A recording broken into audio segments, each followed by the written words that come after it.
This building cost more to construct than the entire annual budget of the British government at the time it was built. £300,000. In 1705, when construction began, that sum represented roughly one-fifth of all the money the British state spent in a year. Adjusted for inflation, it equals approximately £60 million in today's currency. But that comparison barely captures the true scale of the expense. To rebuild Blenheim Palace today, using modern luxury construction methods, would cost an estimated £300 million, perhaps more. This is the story of Blenheim Palace.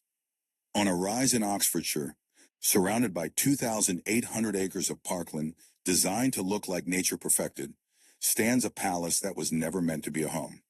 It contains 187 rooms, 67 staircases, more than 200 windows on the principal facade alone. The building is so large that its total floor area exceeds 500,000 square feet. That is larger than most modern hospitals, larger than many shopping centers, large enough that a person could walk its corridors for hours without retracing their steps. At first glance, it appears to celebrate victory. A monument raised in stone to honor Britain's greatest general of his age, John Churchill, 1st Duke of Marlborough, who defeated the French army at the Battle of Blenheim in 1704 and changed the course of European history. Queen Anne gave him this palace as a reward. The crown would pay for it, she promised. Parliament would fund the construction. Churchill would receive a monument worthy of his achievements, and the nation would have a visible symbol of its military might. But the crown funding stopped in 1712, with the palace less than half finished. The Churchills, later the Spencer Churchills, were left to complete the building from their own fortunes. What was meant as a gift became a financial burden so crushing that it has threatened to bankrupt the family in almost every generation since. By 1817, the 4th Duke was forced to sell the family's priceless collection of gemstones to raise funds. The Marlborough gems, assembled over generations, were dispersed to collections across Europe. In 1875, paintings began leaving the walls. First editions vanished from the library. Parcels of land were sold off piece by piece. In 1895, the 9th Duke married Consuelo Vanderbilt, the 17-year-old American heiress whose family fortune came from railways and shipping. Her dowry was $2.5 million, equivalent to approximately $90 million today. The marriage contract was negotiated like a business transaction, and it was a business transaction. He received the money. She received a title and a palace she would later describe as a prison. The marriage was loveless, cold, often cruel. But the money saved Blenheim, at least temporarily. Behind these walls, generations of servants lived in rooms visitors never saw. At its peak in the Victorian era, the household employed 80 indoor servants. Footmen, housemaids, kitchen staff, ladies' maids, valets, butlers, housekeepers. Their labor made possible the illusion of effortless grandeur that aristocratic life demanded. They worked 18-hour days. They slept in unheated attic rooms. They earned wages that would barely support an individual, let alone a family. And when they grew too old to work, they were dismissed, usually without pension, to make room for younger replacements. The palace consumed them as it consumed everything else. The building you see today, visited by nearly 1 million people each year, generating approximately £30 million in annual revenue, is a survivor. It survived because the family sold almost everything that could be sold. It survived because American money purchased English titles. It survived because, eventually, the doors were opened to paying tourists, transforming a private residence into a commercial enterprise. But survival has come at a cost that cannot be measured only in money. This is not a story about a beautiful building, though Blenheim is undeniably beautiful. It is a story about what beauty costs when someone else must pay the price, about monuments that become millstones, about gifts that transform into burdens, about the gap between what buildings represent and what they require. It is a story about 300 years of struggle, adaptation, and compromise, about a family trapped by an inheritance they could neither maintain nor escape, about workers whose names history forgot, but whose labor made everything possible. The story begins not with architecture, but with war. With a single day in August 1704, when the fate of Europe hung in the balance, and one English general made decisions that would echo through centuries in ways he could never have imagined. What follows is the complete history of Blenheim Palace.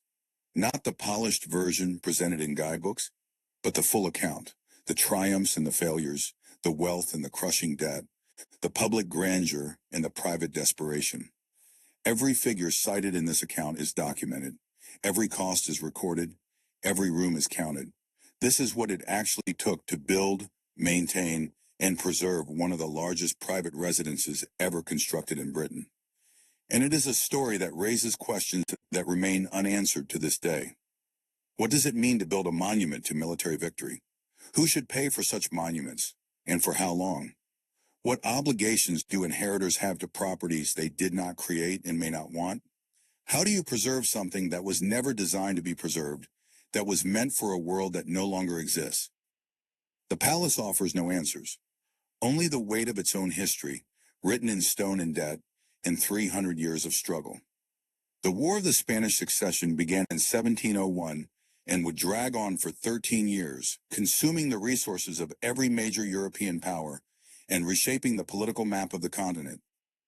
At its heart lay a simple question: who would inherit the Spanish Empire after the death of King Charles II, who had died childless in November 1700? Spain at the turn of the 18th century was not merely a European kingdom. It was a global empire. Spanish territories stretched across the Netherlands, large portions of Italy, colonies throughout the Americas, the Philippines, and trading posts in Africa and Asia. Whoever controlled Spain would control resources and strategic positions that could shift the entire balance of European power. Charles II, the last Habsburg king of Spain, had been frail and sickly his entire life, the product of generations of inbreeding that left him barely able to govern. As his death approached, European powers maneuvered to position their candidates for succession. Louis XIV of France, the Sun King, whose armies had dominated European warfare for decades, put forward his grandson, Philip of Anjou. The Holy Roman Emperor Leopold I was countered with his own son, Archduke Charles. England and the Dutch Republic, terrified of French dominance, sided with the Austrian claimant. When Charles II died and his will revealed that he had named Philip of Anjou as his heir, Louis XIV immediately declared his grandson King Philip V of Spain. The prospect of French and Spanish crowns united under Bourbon rule was unacceptable to the rest of Europe. War was declared in May 1702. England, the Dutch Republic, and the Holy Roman Empire formed the Grand Alliance against France and Spain. The conflict would eventually draw in virtually every European state, directly or indirectly, and would be fought on battlefields from the Netherlands to Italy, from Spain to the Rhine. Command of the English and Dutch forces fell to John Churchill, then Earl of Marlborough, a soldier of middle years who had risen through military and political ranks through a combination of tactical brilliance, careful diplomacy, and strategic marriages. Churchill was 52 years old when the war began. He had fought in previous conflicts, had observed European military tactics for decades, and had developed theories about how modern warfare should be conducted. The War of the Spanish Succession would give him the opportunity to test those theories on the largest scale imaginable. By 1704, France appeared to be winning. French armies had pushed deep into German territories. They threatened Vienna, the capital of the Holy Roman Empire.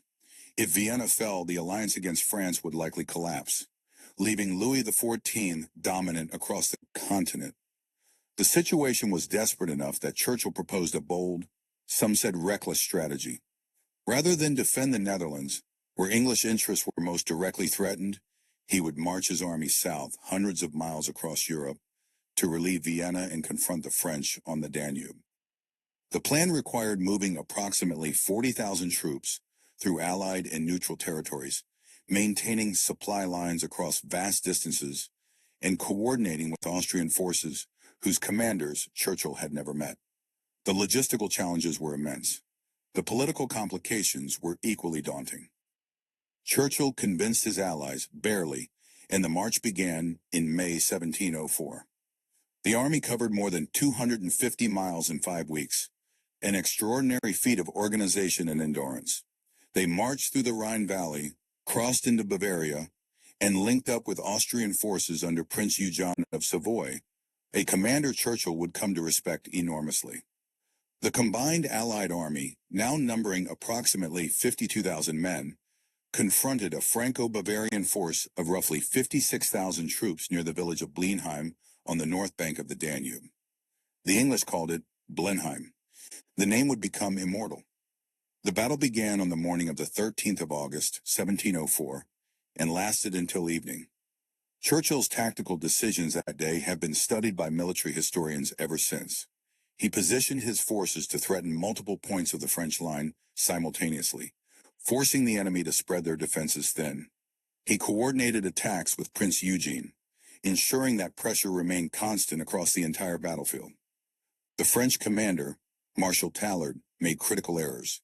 He concentrated too many troops in the village of Blenheim itself, leaving his center weak. He failed to anticipate where Churchill's main assault would fall. He lost control of his army as the battle developed. By late afternoon, the French center had broken. Allied cavalry poured through the gap, turning what had been a defensive battle into a rout. French troops fled in chaos. Thousands drowned attempting to cross the Danube. Entire regiments surrendered.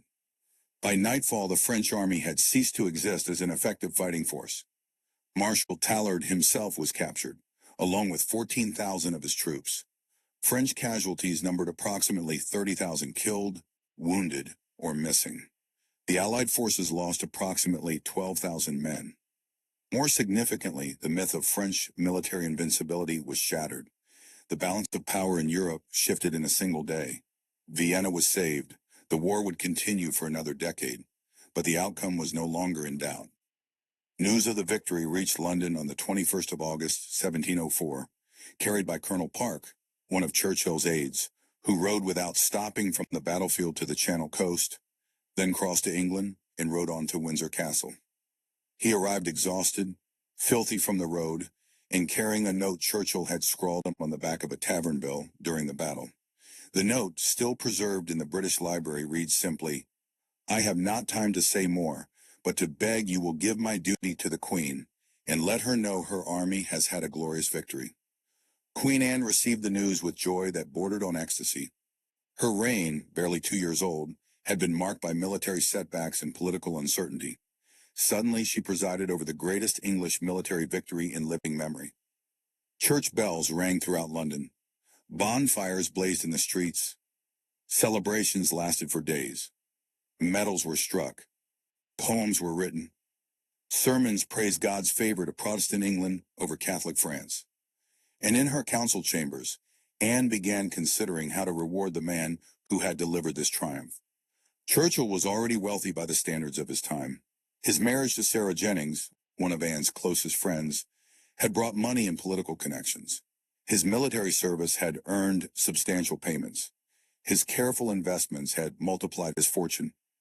But Anne wanted to give him something more permanent, something that would stand as a visible symbol of what he had accomplished, something that would remind future generations of this moment when English arms had defeated the greatest military power in Europe.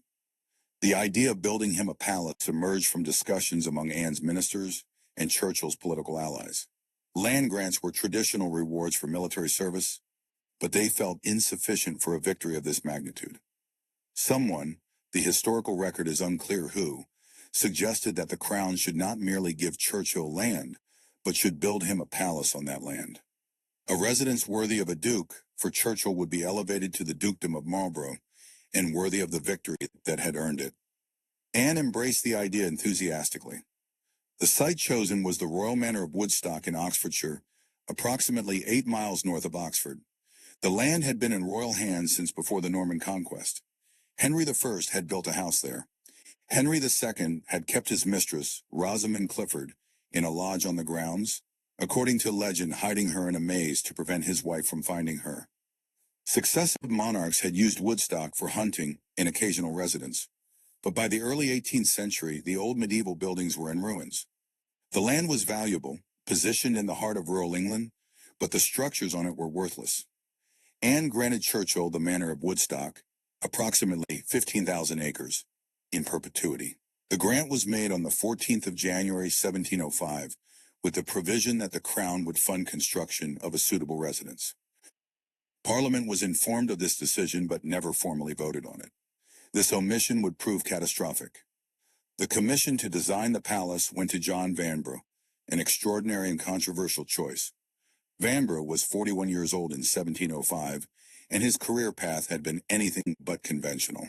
Born in London in 1664 to a cloth merchant of Flemish descent, he had shown no early interest in architecture. Instead, he had pursued military service, obtaining a commission in the Earl of Huntingdon's regiment. His military career was brief and undistinguished. In 1688, he traveled to France, where he was arrested on suspicion of espionage and imprisoned in the Bastille for nearly 2 years. The experience appears to have been transformative, though in ways that remain unclear. Upon his release and return to England, Vanbrugh abandoned military life and turned to writing. His first play, The Relapse, premiered in 1696 and was an immediate success. Sharp, witty, and satirical, it mocked the social pretensions of London society and established Vanbrugh as one of the leading dramatists of his era. His second play, The Provoked Wife, was equally successful and equally scandalous, dealing with adultery and marital unhappiness with a frankness that shocked some audiences whilst delighting others. Somewhere during these years, Vanbrugh developed an interest in architecture. He had no formal training, had never apprenticed with an established architect, had studied no technical manuals. His knowledge came from observation, from examining buildings during his travels, and from an intuitive sense of how structures could be composed to create emotional effects. His first architectural commission came in 1699, when he was asked to design Castle Howard in Yorkshire for the Earl of Carlisle. The choice was extraordinary. Here was a man with no architectural experience being handed one of the largest private commissions of the era. Castle Howard established Vanbrugh's reputation. The building was vast, theatrical, and unlike anything else in English architecture. It combined classical elements with Baroque drama, creating effects that were simultaneously overwhelming and harmonious. When the Blenheim Commission became available in 1704, Vanbrugh was the obvious choice for those who admired his work at Castle Howard, and an appalling choice for those who valued traditional training and conventional approaches. Sarah Churchill, the Duchess of Marlborough, fell into the latter category almost immediately. Sarah was a woman of formidable intelligence, strong opinions, and zero patience for what she considered nonsense. She had befriended Anne when both were young women, and that friendship had given Sarah enormous influence over royal appointments and policy. She had very clear ideas about what Blenheim should be: a comfortable, well-designed country house where her family could live in appropriate dignity. Large, certainly, impressive, of course, but fundamentally a home. Vanbrugh had entirely different ideas. He saw Blenheim as an opportunity to create something unprecedented in English architecture. Not a house, but a monument. Not a residence, but a statement of national power and military might. A building that would announce Britain's arrival as a major European power. The tension between these two visions would poison the entire project. Vanbrugh's initial designs, presented in early 1705, were spectacular and impractical in equal measure. The palace would be built on a scale that rivaled royal residences. The main block alone would measure approximately 320 feet wide. Service wings extending from either side would push the total width to more than 850 feet. The building would contain staterooms of unprecedented size, designed to overwhelm visitors and make clear the Duke's status. The entrance hall would rise 67 feet to a painted ceiling depicting Marlborough's victories. The saloon would be equally vast. The library would stretch for 183 feet, longer than any comparable room in England. The exterior would be decorated with military trophies carved in stone. Cannons, drums, flags, and captured French standards would cover the roofline. The bridge crossing the valley would be monumentally over-engineered, carrying a structure that dwarfed the small river below. Every element was designed for a theatrical effect rather than practical function. Sarah Churchill hated it immediately. She wanted rooms of human scale, proper bedrooms, adequate storage, and sensible arrangements for domestic life. Vanbrugh gave her vast ceremonial spaces suitable for entertaining royalty, but hopeless for daily living. The arguments began before ground was broken and would continue for nearly 2 decades. But in 1705, with royal approval secured and funding promised, construction began regardless of Sarah's objections. Workers arrived at Woodstock in April 1705, and the transformation of the Oxfordshire countryside commenced. The first task was clearing the site. The ruins of the old royal buildings had to be removed, their stones either salvaged for reuse or cleared away entirely. Trees were felled, ground was leveled, access roads were laid out to allow the movement of materials and workers. Temporary structures went up across the site, workshops for carpenters, stonemasons, and other craftsmen, dormitories for workers, storage sheds for materials, stables for the horses that would haul stone and timber. A small town emerged, dedicated entirely to the construction of the palace. The workforce grew rapidly. By the summer of 1705, several hundred men were employed on site. By 1706, the number exceeded 700. At the peak of construction, perhaps 1,000 workers labored simultaneously at different tasks. The organization required to manage such a workforce was extraordinary. Vanbrugh and his assistant, Nicholas Hawksmoor, established a command structure that divided responsibilities among master craftsmen and contractors. Stonemasons were divided into gangs, each supervised by a master mason responsible for quality and progress. Carpenters worked under similar arrangements. Laborers were organized into teams assigned to specific tasks: hauling stone, moving earth, carrying materials. Payment was handled through a complex system of contracts and daily wages. Master craftsmen contracted to complete specific elements of the work, receiving payment based on progress. Common laborers were paid daily wages that varied by season and by the availability of workers.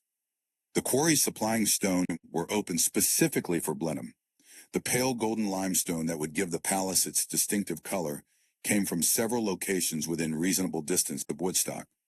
The quality had to be carefully monitored, as stone varies even within a single quarry. Blocks were rough cut at the quarry, reducing weight for transport, then hauled to the site on wagons pulled by teams of horses. The roads between quarries and construction site became rutted and worn from constant traffic, requiring continuous maintenance. On site, stonemasons shaped the blocks to precise dimensions specified in Vanbrugh's drawings. Each stone had to fit exactly, with joints tight enough to prevent water penetration whilst allowing for the building's inevitable settlement as it bore its own enormous weight. The foundation work alone consumed months. Trenches were dug down to bedrock in some places, through layers of clay and gravel.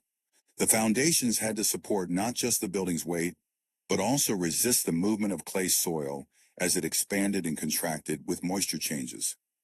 Foundation walls were built from massive stones, some weighing several tons, fitted together without mortar in the lower courses, then mortared higher up. The thickness of these foundation walls exceeded 10 feet in places, ensuring stability for the structure rising above. As the foundations rose to ground level, the pace of construction accelerated. Walls climbed stone by stone, each course carefully leveled before the next was laid. Scaffolding rose alongside the walls, timber platforms lashed together that allowed masons to work at increasing heights. The risks were substantial. Falls from scaffolding killed or crippled workers regularly. Ropes broke, pulleys failed, stones slipped from their rigging and fell, crushing anyone below.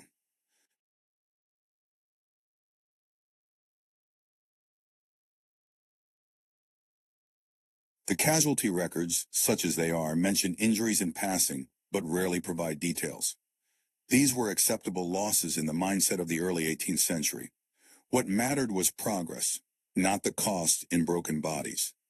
And yet, for all this effort, for all this expense, for all this careful organization, the project was already in financial trouble before the walls had risen 10 feet. The funding promised by Queen Anne was controlled by Parliament, and Parliament had never formally committed to paying for Blenheim. Money came irregularly in amounts that never matched the pace of spending. By 1706, contractors were owed thousands of pounds. Workers went unpaid for weeks at a time. Suppliers threatened to stop deliveries unless their accounts were settled. Vanbrugh and Churchill advanced money from their own resources, believing that Parliament would eventually honor the Crown's commitment. That belief would prove tragically mistaken. The political situation in London was deteriorating. The initial euphoria over Blenheim had faded. The war dragged on, consuming vast sums. Taxes rose year after year. Public opinion began to question whether continuing the war was worth the cost. And Sarah Churchill's relationship with Queen Anne, which had given the Marlboroughs such political protection, began to fracture under the strain of Sarah's temperament and Anne's growing independence.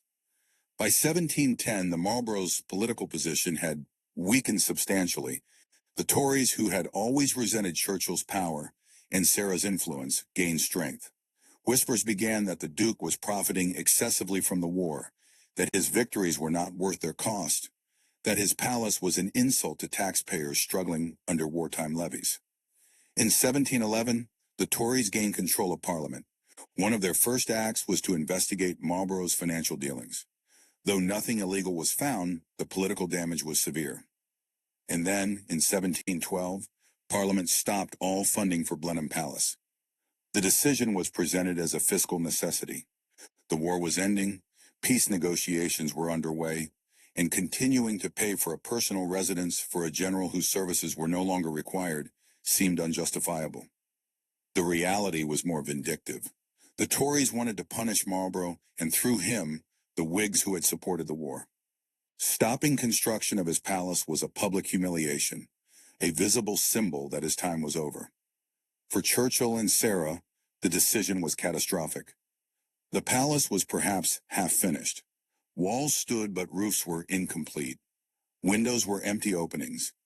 Interior spaces were raw stone and timber. Thousands of pounds were owed to contractors and workers. They could abandon the project, leaving the half-built structure to decay. Or they could finish it using their own money. Sarah wanted to abandon it. She had never wanted the palace anyway, had fought with Vanbrugh over every decision, had watched costs spiral beyond any reasonable expectation. But Churchill would not abandon it. This was his monument, his legacy, the physical proof of what he had accomplished. He ordered work to continue and began paying from his personal fortune. The bills mounted relentlessly. £10,000, 20,000, 50,000. The bleeding never stopped, and Churchill's wealth, substantial as it was, could not sustain such expenditure indefinitely. He died in 1722, with the palace still incomplete. Sarah, now Dowager Duchess of Marlborough, inherited both the palace and the debts, and she inherited the decision of what to do with this monument that had consumed her husband's fortune and her own happiness. Her solution was characteristically ruthless. She dismissed Vanbrugh, refusing to even see him when he came to visit the project. She hired other architects who would work to simpler, cheaper specifications, and she drove the completion of the palace through sheer force of will, determined that it would be finished even if it bankrupted her. It nearly did. The grounds that surrounded the palace told their own story of ambition, transformation, and staggering expense. Vanbrugh had laid out formal gardens in the Baroque style, geometric patterns of hedges and paths that echoed the military precision of parade grounds.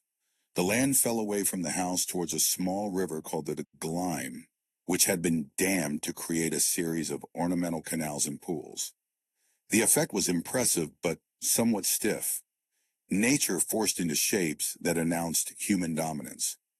All of this would be swept away in the 1760s when the fourth Duke of Marlborough hired Lancelot Brown, the landscape designer known universally as Capability Brown, to remake the grounds according to the new fashion for naturalistic landscapes. The transformation Brown achieved at Blenheim represents one of the most expensive and extensive landscape projects ever undertaken at a private estate in England. The costs, though incompletely documented, almost certainly exceeded £30,000, equivalent to approximately £6 million today. But to understand what Brown did and why it mattered, we must first understand what existed before his arrival. Vanbrugh's original landscape design covered approximately 2,000 acres of the Woodstock estate. He had created a formal approach to the palace, with straight avenues lined with trees leading from the main gates to the forecourt. The trees were planted at precise intervals, creating architectural corridors of vegetation that reinforced the geometry of the building. Immediately around the palace, parterre gardens were laid out in intricate patterns. These were flower beds arranged in geometric designs, best viewed from the upper windows of the house, creating living tapestries of color that changed with the seasons. The gardens required intensive maintenance. Teams of gardeners worked year-round, planting bulbs in autumn, tending flowers in spring and summer, trimming hedges to maintain their precise shapes. The labor force dedicated solely to the gardens numbered at least 20 men, possibly more during peak seasons. Below the palace, in the valley of the River Gleim, Vanbrugh had created his most ambitious landscape feature, a grand bridge.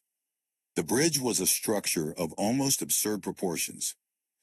It measured 440 feet in length and consisted of a central arch flanked by smaller arches on either side.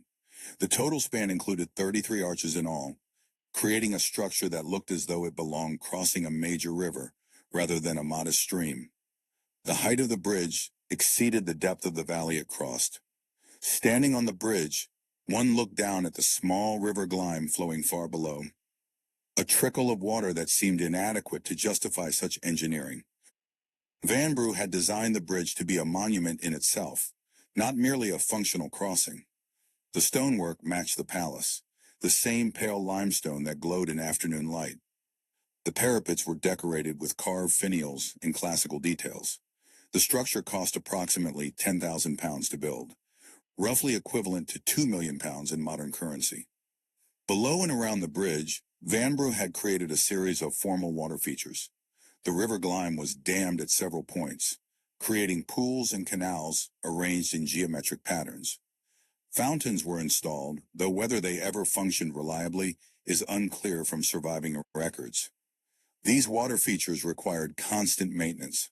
Silt accumulated in the pools and had to be dredged. The dams needed regular repair.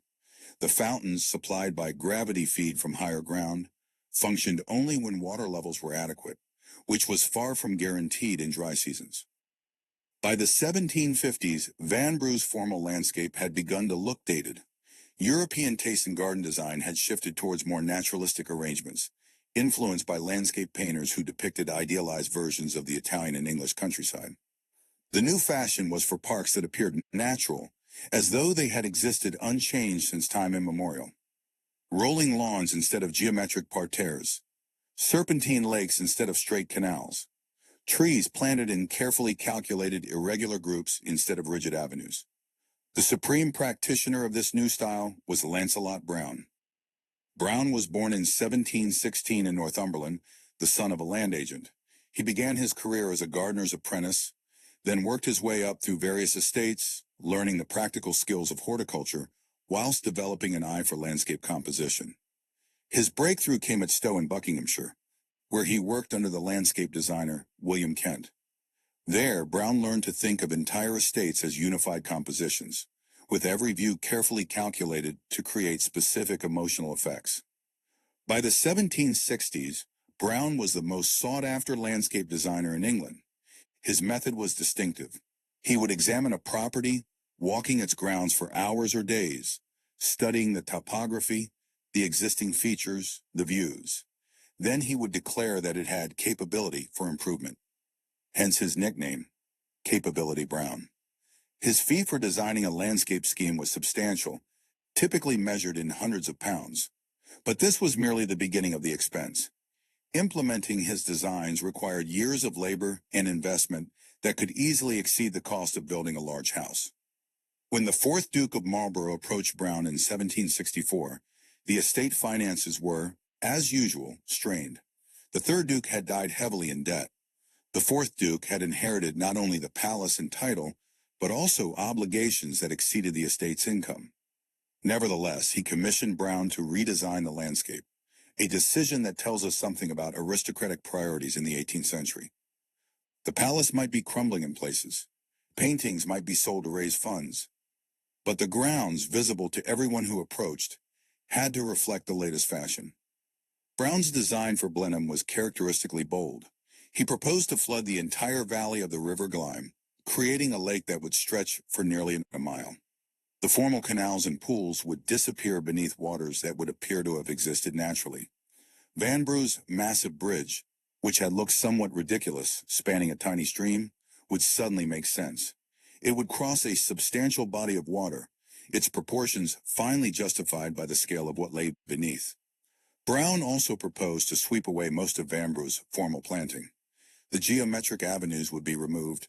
The parterre gardens would be replaced with open lawns running right up to the palace walls.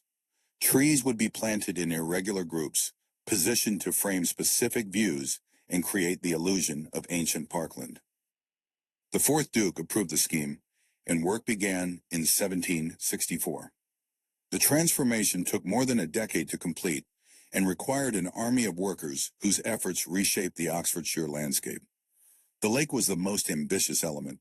Creating it required constructing massive earth dams at several points along the valley. Engineering works that had to be strong enough to hold back millions of gallons of water whilst appearing entirely natural. The main dam was built across the valley below Vanborough's Bridge. It measured approximately 1,000 feet in length and rose to a height that varied from 15 to 30 feet, depending on the topography it crossed. Construction of such a dam was a major engineering project. Workers excavated a trench down to bedrock or stable ground, then built up the dam using clay packed in layers. Each layer had to be compacted by having men or horses walk across it repeatedly, driving out air pockets and creating a dense, impermeable barrier. The upstream face of the dam was lined with stone to prevent erosion from wave action.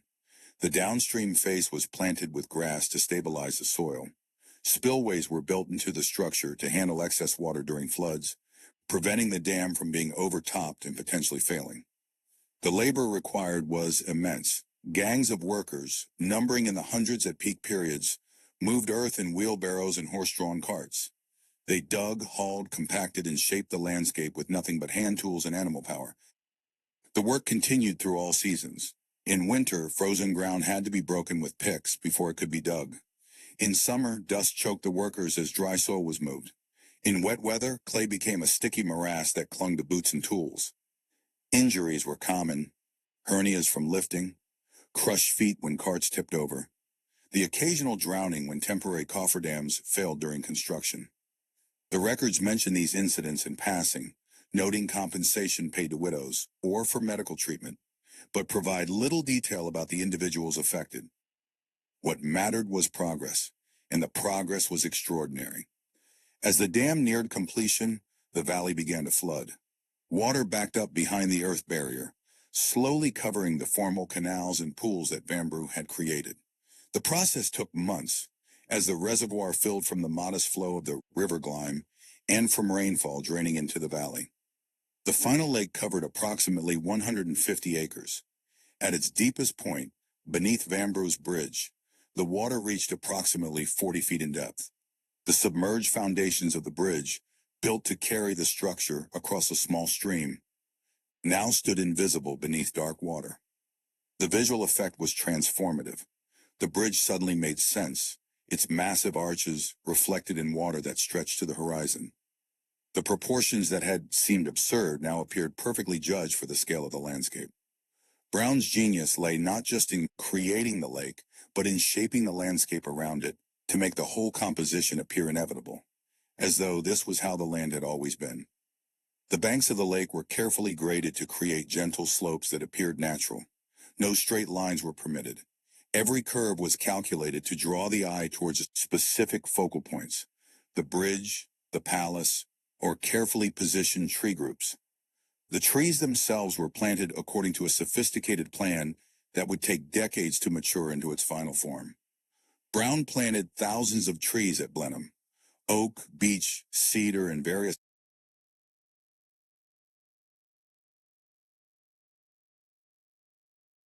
positioned across the parkland in groups and as individual specimens. Each planting location was chosen to create specific effects as the trees grew. Near the palace, smaller groups of trees framed views whilst maintaining openness. Further from the house, larger plantations created the illusion of ancient woodland. Individual specimen trees were positioned on rises where they would eventually dominate views, their mature forms becoming landmarks within the landscape. The trees were planted as saplings, young specimens perhaps 6 to 10 feet tall. They would require decades to reach maturity, to achieve the forms Brown had envisioned. This meant Brown was designing for a future he would never see. creating compositions that would only reach their full effect long after his death. The cost of purchasing and planting thousands of trees was substantial. Nurseries supplied the saplings at prices that varied by species and size. Common oaks might cost a few shillings each, whilst exotic cedars could cost several pounds. Transport from nurseries to the estate added to the expense. Planting required skilled labor. Each tree had to be positioned precisely according to Brown's plan. Holes had to be dug large enough to accommodate root systems, whilst ensuring proper drainage. Stakes were driven to support young trees against wind. Guards were installed to protect against deer and rabbits that would otherwise destroy the plantings. Maintenance of these plantings continued for years. Dead trees had to be replaced. Competing vegetation had to be controlled around young specimens. Watering was necessary during dry periods to ensure survival. The estate employed gangs of workers dedicated to this maintenance. They worked year-round, pruning, weeding, replacing failed specimens, and gradually shepherding Brown's vision towards maturity. The transformation of the immediate surroundings of the palace was equally dramatic, but required different techniques. The formal parterres that Vanbrugh had created were dug up entirely. The intricate patterns of hedges and flower beds disappeared, replaced with sweeping lawns that ran right up to the palace walls. Creating these lawns required extensive earth moving. The ground had to be graded to create gentle slopes that would drain properly whilst appearing natural. Low areas were filled, high spots were leveled. The entire surface was prepared for turfing. Turf was cut from established meadows elsewhere on the estate or purchased from suppliers. It came in rectangular sections, each weighing perhaps 50 pounds, that had to be laid in an overlapping pattern like bricks.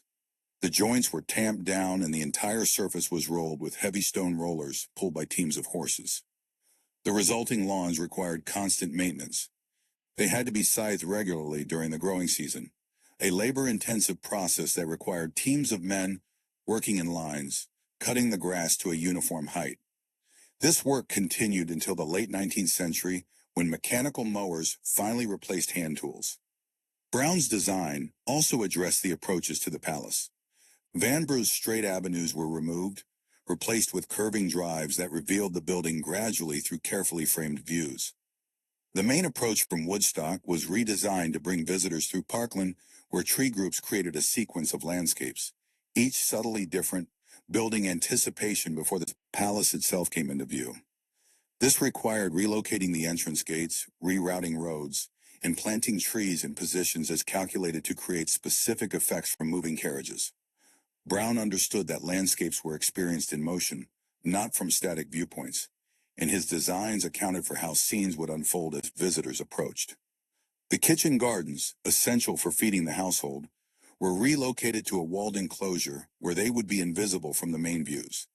These gardens covered several acres and were enclosed by walls that stood 12 feet high, creating a microclimate that extended the growing season and protected delicate plants.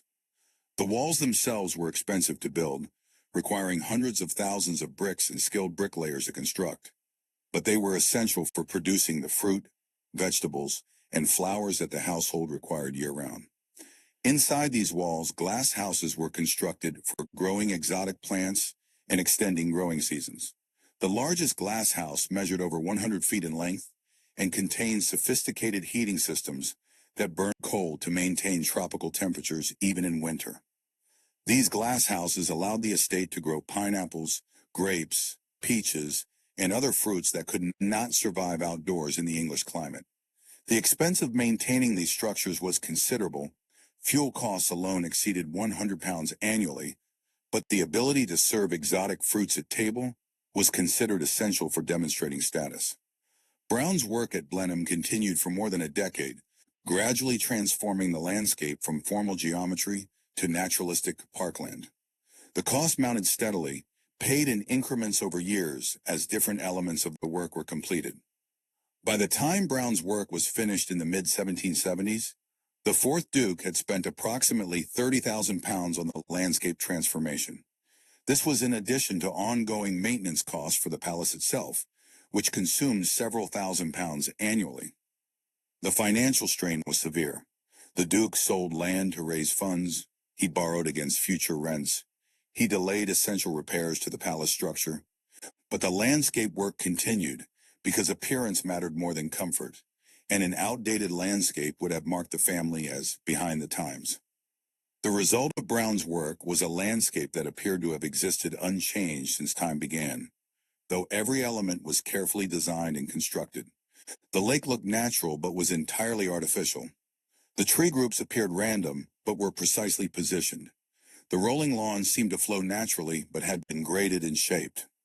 Visitors arriving at Blenheim after Brown's work was complete saw what they believed was nature perfected, unaware that virtually every element they admired had been consciously designed and laboriously constructed. The irony was that Brown's naturalistic style was no less artificial than Vanbrugh's geometric formality. It simply presented a different vision of how nature should serve aristocratic display. Where Vanbrugh had used straight lines and symmetry to demonstrate control, Brown used curves and apparent randomness to suggest that the family lived in harmony with an idealized natural world. Both approaches required the same thing: enormous expenditure and constant labor from workers whose names history has largely forgotten. The men who built the dams, who planted the thousands of trees, who laid the vast lawns, who maintained the paths and managed the water levels. These workers lived in cottages on the estate or in Woodstock itself. They earned daily wages that varied by skill and season, typically between 1 and 2 shillings per day for common laborers. A skilled craftsman, such as a head gardener or estate carpenter, might earn twice that amount or more, but all of them depended entirely on the Duke's willingness to continue employing them. There were no contracts guaranteeing employment. No pensions awaited them in old age. When they became too infirm to work, they were dismissed to make room for younger men. Some families worked at Blenheim for generations, passing jobs from father to son.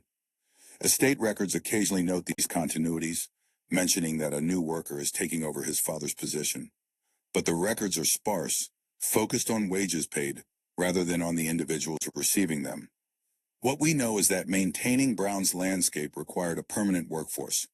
By the late 18th century, the estate employed approximately 40 gardeners and groundskeepers year-round, with additional workers hired during peak seasons for tasks like haymaking or tree planting. These workers were responsible for scything lawns, trimming trees, managing water levels in the lake, maintaining paths and drives, and the endless other tasks required to keep the landscape looking effortlessly perfect. The tools they used were simple: scythes, rakes, shovels, wheelbarrows, hand-pulled rollers. No machinery aided their labor until well into the 19th century. Everything was accomplished through physical effort, day after day, year after year. Brown himself died in 1783, having created landscapes at more than 170 estates across England. His work at Blenheim was among his finest achievements, a landscape that demonstrated his abilities at the largest scale. The trees he planted in the 1760s reached maturity in the 1820s and 1830s, finally achieving the effects he had envisioned. The massive oaks grew to dominate the parkland. The cedars spread their distinctive forms across the lawns. The smaller trees filled in around them, creating the layered complexity that Brown's design required. By the mid-19th century, Blenheim's landscape had achieved the appearance of timeless permanence that Brown had sought. Visitors saw ancient parkland, unaware that it was barely 80 years old, that every tree had been deliberately planted, that the lake was wholly artificial. The illusion was perfect, and maintaining that illusion would require continuous effort and expense for as long as the estate survived. The landscape that exists at Blenheim today is largely Brown's creation, maintained and managed according to principles he established. The lake remains, its waters still held back by earth dams built in the 1760s. The trees are mostly his descendants, either direct survivors from his original plantings or their replacements, positioned in the same locations he specified. Walking through the grounds now, more than 250 years after Brown began his work, one experiences the vision he created. The views he calculated still unfold as intended. The bridge still spans the lake with proportions that make sense. The palace still rises above parkland that appears to have existed forever. But beneath that appearance lies the truth. This landscape was bought with money the family could barely afford, built by workers whose names we do not know, and maintained by generations of laborers whose daily efforts made the illusion possible. The cost of beauty when someone else must pay the price. Behind the gilded staterooms and beneath the painted ceilings, another world existed at Blenheim Palace. A world of narrow corridors, steep staircases, and windowless rooms where the machinery of aristocratic life operated day and night. At its peak in the Victorian era, Blenheim Palace employed 80 indoor servants. 80 individuals whose labor made possible the illusion of effortless grandeur that the family and their guests enjoyed. These servants lived within the palace walls, sleeping in attic rooms under the eaves or in basement chambers near the kitchens. They worked 18-hour days. They earned wages that barely sustained single individuals, let alone families. And they were invisible by design. The entire architectural layout of the palace was conceived to separate the servants' world from the family's world, to ensure that the labor required to maintain such a household remained hidden from view. The servants' quarters occupied the uppermost floor of the palace, accessed by narrow staircases that rose from the main service areas. These staircases were positioned in locations invisible to visitors, tucked behind doorways that appeared to be cupboards or concealed within the thickness of walls. The attic level contained approximately 40 small bedrooms, each measuring roughly 10 feet by 8 feet. Some rooms were even smaller. The ceilings sloped with the roof line, reducing the usable height. A single small window, often no more than 2 feet square, provided the only natural light and ventilation. Furniture in these rooms was minimal and functional. A narrow iron bedstead with a thin mattress stuffed with horsehair or straw, a small chest for personal belongings, perhaps a chair if space permitted, a washstand with a basin and pitcher for cold water carried up from the scullery. No heating was provided. In winter, these rooms were bitterly cold, their occupants relying on whatever blankets they could obtain and on body heat beneath inadequate covers. In summer, under the slate roof heated by the sun, the rooms became stifling, the air close and difficult to breathe. Male and female servants occupied separate sections of the attic, divided by locked doors that were opened only by the housekeeper or butler. The separation was strictly enforced. Any servant found in the opposite section faced immediate dismissal without reference. The basement level, which extended beneath the entire central block of the palace, housed the working areas where most of the actual labor occurred. The kitchens occupied a warren of interconnected rooms, covering approximately 3,000 square feet. The main kitchen measured roughly 40 feet by 30 feet, with a ceiling height of 12 feet. 3 massive fireplaces dominated one wall, each large enough to roast an entire ox. These fireplaces burned continuously from early morning until late evening, consuming enormous quantities of fuel. During winter, when all 3 were in operation, the kitchens consumed approximately 2 tons of coal per week, at a cost of roughly 30 shillings per week in the 1870s. The heat generated was intense. Kitchen staff worked in temperatures that regularly exceeded 90 degrees Fahrenheit, even in winter. In summer, the conditions became nearly unbearable, with temperatures approaching 110 degrees in the hours when all the fires blazed for dinner preparation. Adjacent to the main kitchen, specialist rooms handled specific tasks. The scullery, where pots and dishes were washed, measured approximately 20 feet by 15 feet, and was fitted with large stone sinks supplied with cold water pumped from the palace wells. Hot water had to be heated in copper vessels over the kitchen fires and carried in buckets to the scullery when needed. The scullery maids, typically the youngest and lowest-ranking servants, spent their entire working days standing at these sinks in cold water that chapped their hands raw. The pastry room, measuring approximately 15 feet square, was kept deliberately cool to prevent butter and pastry from becoming too soft. It was positioned on the north side of the basement, away from the heat of the main kitchens, and its walls were lined with marble slabs that remained cool even in summer. Here, the pastry cook prepared the elaborate desserts and pastries that aristocratic dining required.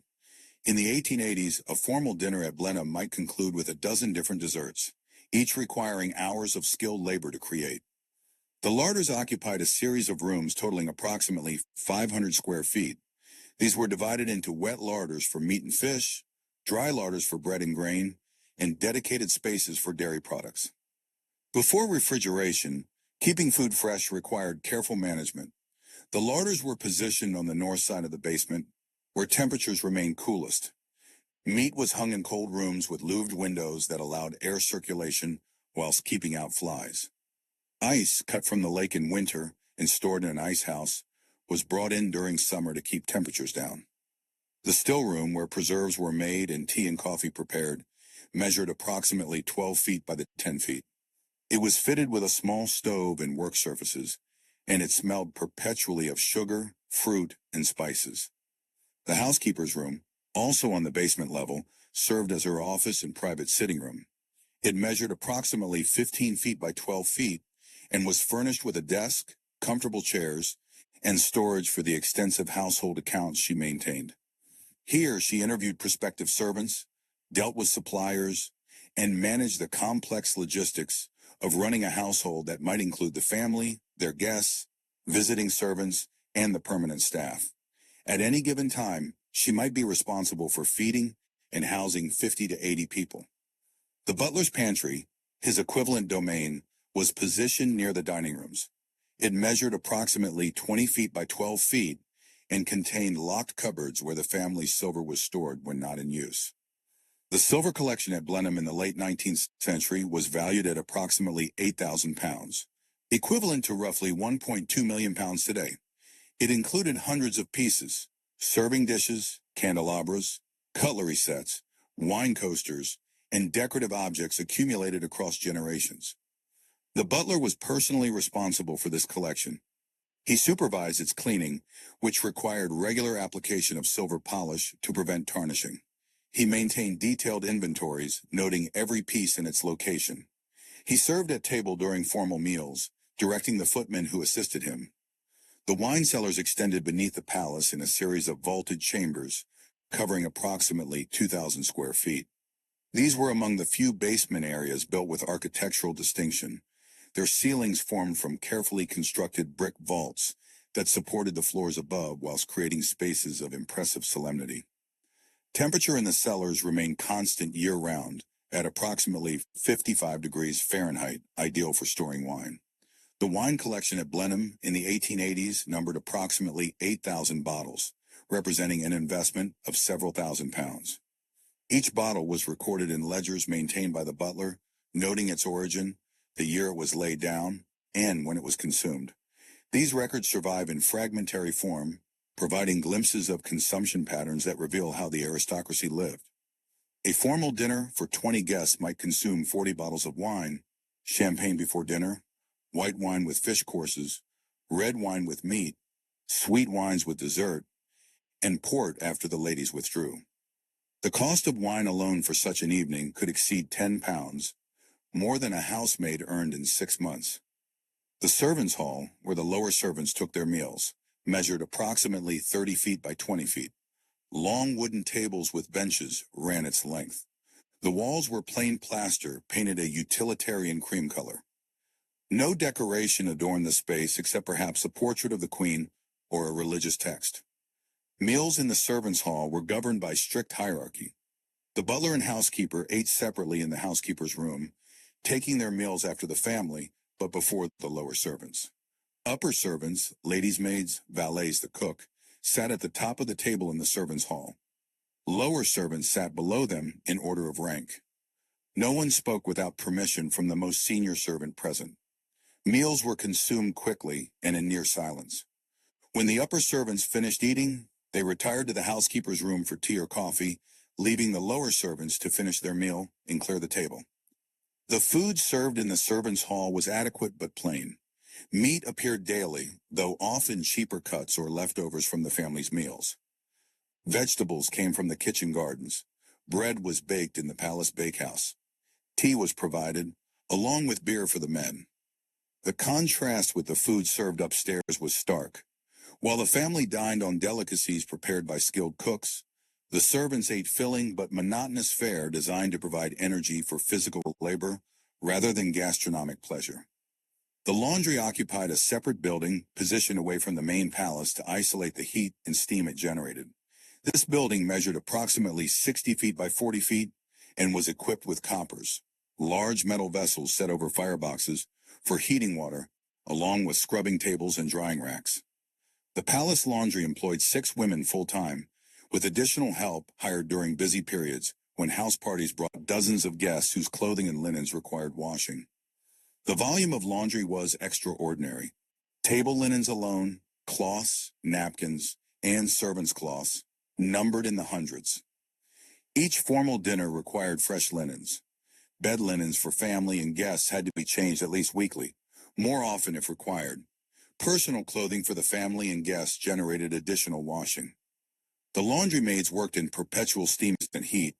They scrubbed linens on wooden boards, their hands in hot water mixed with lye soap that burned skin and broke down over time.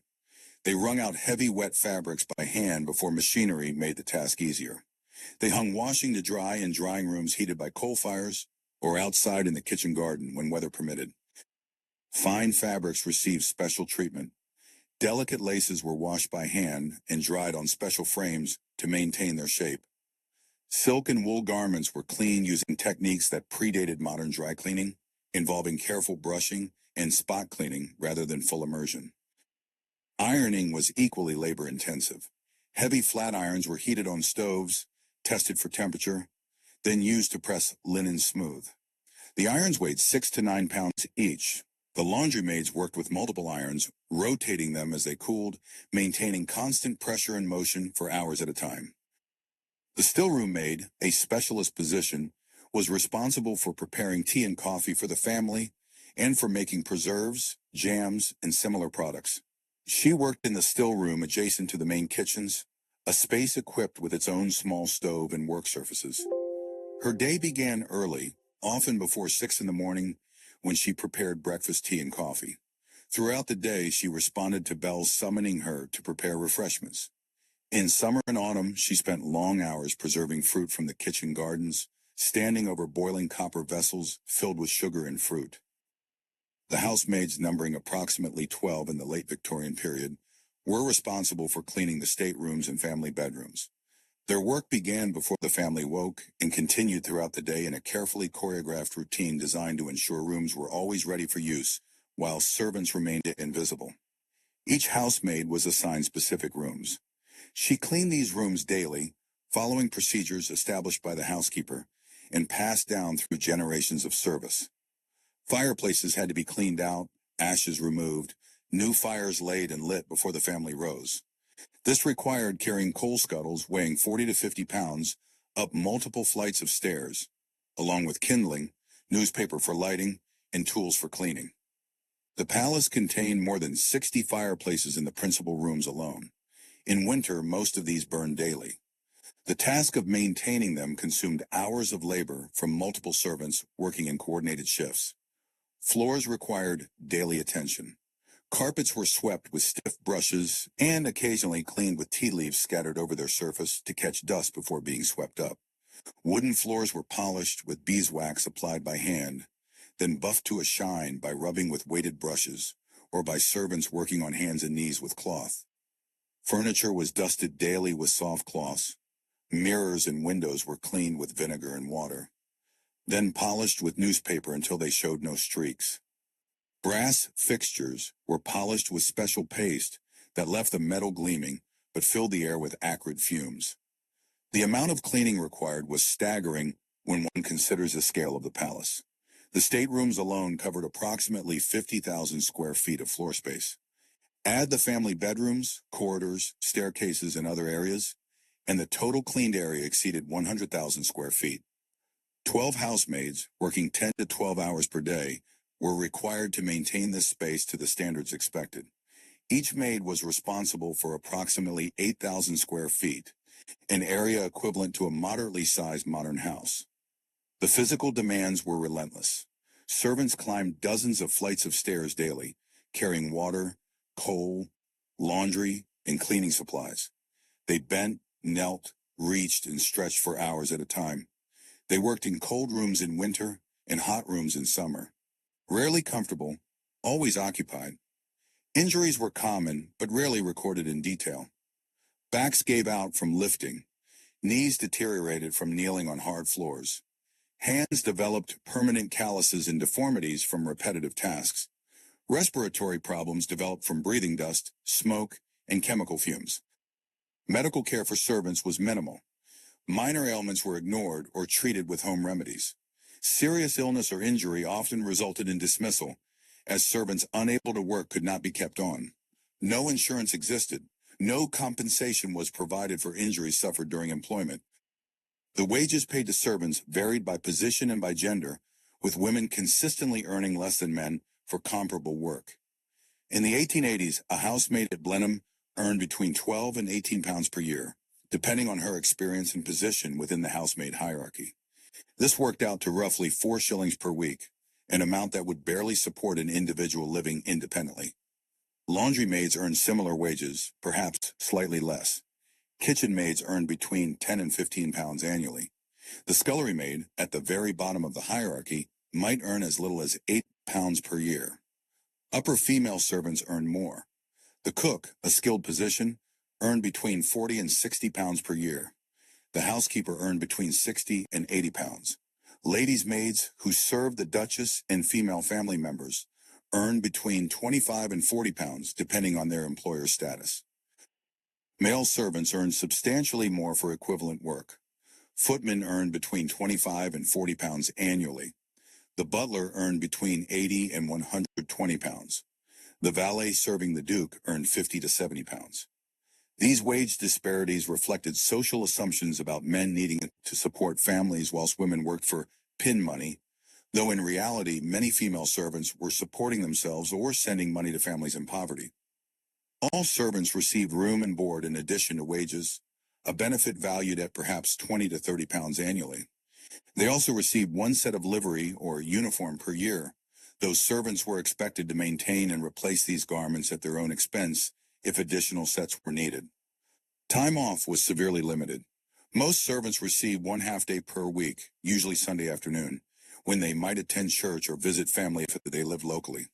1 week of holiday per year was standard, though this was unpaid, and servants were expected to leave the palace during this time. Servants who became ill were given limited accommodation. A few days off for minor illness might be granted. Prolonged illness typically resulted in dismissal, with the servant expected to return to their family for care. Pregnancy meant automatic dismissal for female servants, regardless of circumstances. Marriage usually meant dismissal as well, since married servants could not live in, and the palace employed live-in staff exclusively. The result was a workforce that remained young. Most servants began work in their early teens and left service by their late 20s or early 30s. Long careers were possible for those who never married and maintained their health, particularly for upper servants like housekeepers and butlers who might serve for decades. But for the majority, service at Blenheim was a relatively brief period in their lives, an experience that shaped them, but that they eventually left behind for marriage, other employment, or tragically, for poverty when age or illness ended their working years.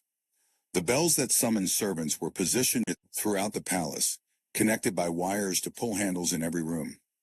When a family member or guest pulled a bell handle, a specific bell rang in the servants' hall, indicating which room required attention. The bellboard in the servants' hall displayed approximately 80 bells, each labeled with the room it represented. A servant hearing their assigned bell would immediately stop whatever task they were performing and respond. Response was expected within minutes. Servants moved through the palace at near-running speed when summoned, using the service corridors and back staircases that allowed them to travel from basement to attic without entering in the family's areas. These service corridors ran throughout the palace, hidden behind the walls of the staterooms and family bedrooms. They were narrow, perhaps 3 feet wide, with low ceilings and minimal lighting. They allowed servants to move invisibly, maintaining the illusion that the palace functioned by magic, rather than by human labor. The green baize door, covered in green wool fabric, marked the boundary between the servants' world and the family's world. These doors were positioned at strategic locations throughout the palace, designed to muffle sound and to create a psychological barrier. Servants passing through green baize doors entered a different realm, one where their behavior was governed by even stricter rules. They were expected to move silently, to avoid eye contact with family members, to speak only when addressed, to become as invisible as possible whilst performing their tasks. The training required to achieve this invisibility was extensive. New servants learned from experienced ones, absorbing the countless unwritten rules that govern behavior. How to carry a tray without rattling dishes. How to set a table with mathematical precision. How to fold a newspaper so that it appeared unread. How to knock on a door with exactly the right degree of firmness. Mistakes brought swift consequences. A servant who broke china might have its cost deducted from their wages. A servant who was impertinent could be dismissed immediately. A servant who failed to maintain the expected standards of invisibility would find themselves demoted or let go. The hierarchy among servants was as rigid as the hierarchy in the family they served. Each position had specific duties, specific privileges, and a specific place in the social order of the servants' hall. This hierarchy was maintained through countless small rituals and restrictions. Where one sat at meals, whether one was addressed by surname or Christian name, whether one took tea in the housekeeper's room or remained in the servants' hall. Every detail reinforced one's place in the order. And yet, despite the harsh conditions, the long hours, the low pay, and the rigid hierarchy, service at a great house like Blenheim offered advantages that made positions there sought after. Employment was relatively secure. Unlike agricultural laborers who faced seasonal unemployment, servants at Blenheim worked year-round.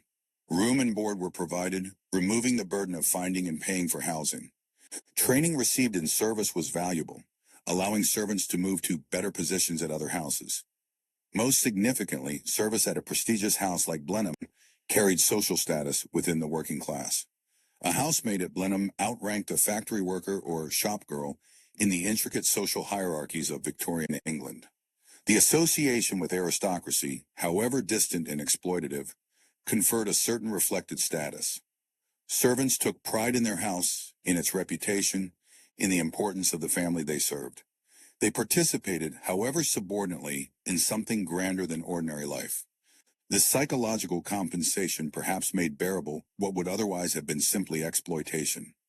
The servants who kept Blenheim Palace functioning have left few individual traces in the historical record. We know them primarily through employment records, through wage books, through the occasional mention in family correspondence when something went wrong. But collectively, their labor made possible everything that Blenheim represented. Without their invisible work, the palace could not have functioned. The grand dinners could not have been served. The fires could not have burned. The rooms could not have been cleaned. The illusion of effortless, aristocratic life could not have been maintained. They were the hidden foundation on which the visible grandeur rested. And the story of Blenheim Palace is incomplete without acknowledging their presence and their sacrifice. By the middle of the 19th century, the financial pressures that had shadowed Blenheim Palace since its construction had intensified to the point of crisis. The agricultural depression that swept across Britain from the 1870s onwards struck aristocratic families with devastating force. For centuries, their wealth had derived primarily from rents paid by tenant farmers working their estates. When grain prices collapsed due to cheap imports from the American prairies, those rents fell sharply.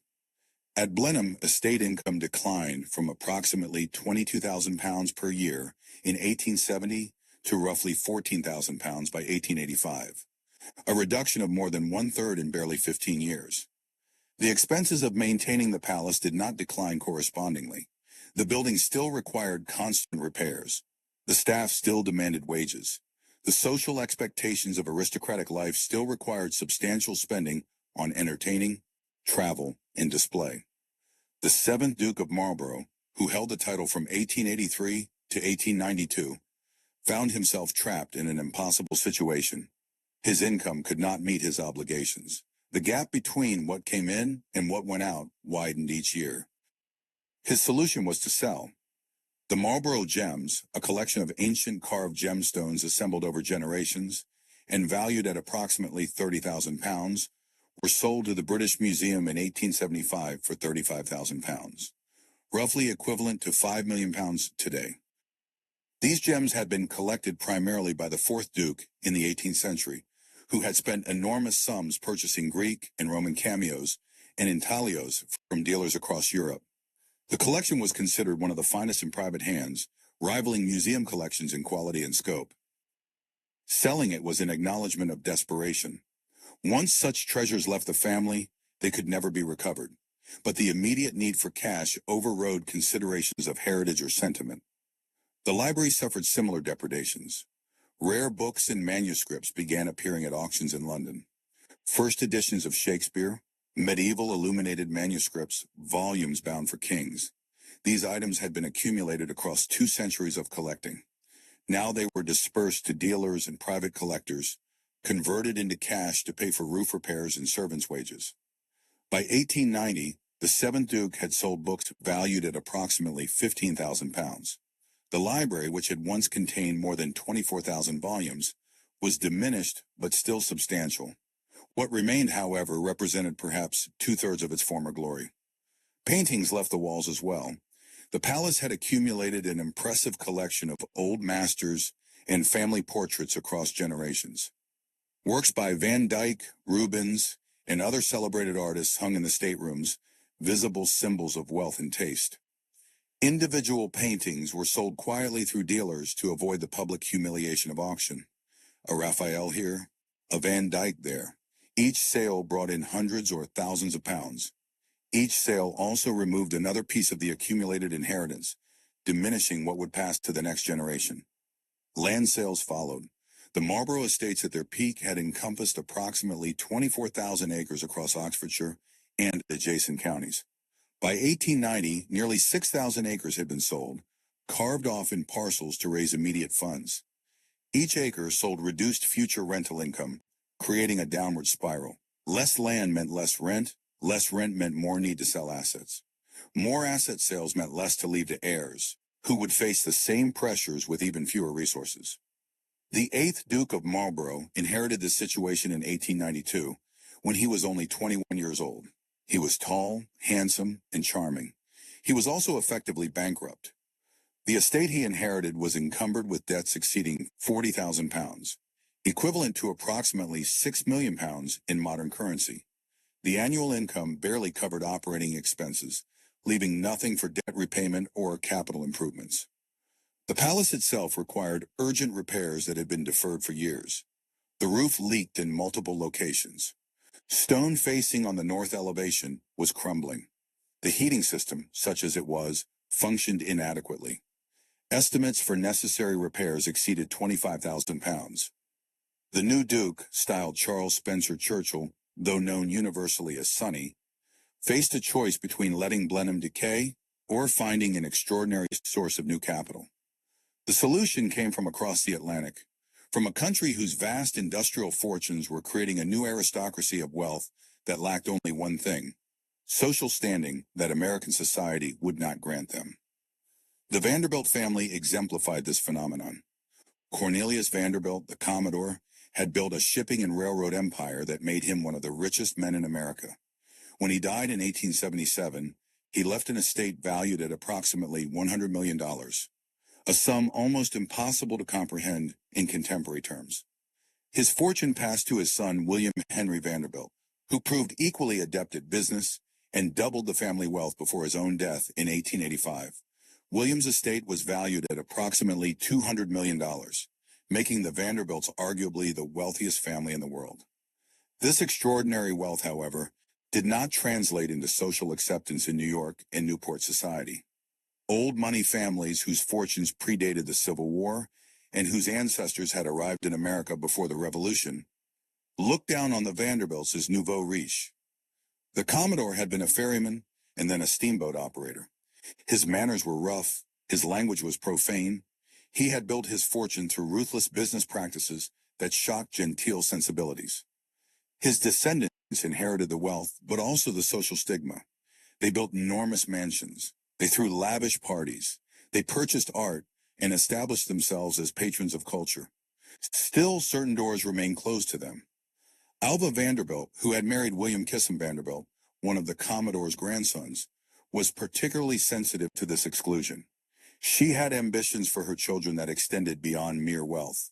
She wanted them to occupy positions at the very pinnacle of society, positions that no amount of American money could purchase. For her daughter Consuelo, born in 1877, Alva conceived a plan that would overcome the barriers of American society by simply bypassing them entirely. Her daughter would marry a European aristocrat and become a titled lady whose rank would command respect regardless of how her family had earned its fortune. This plan was not unique to Alva Vanderbilt.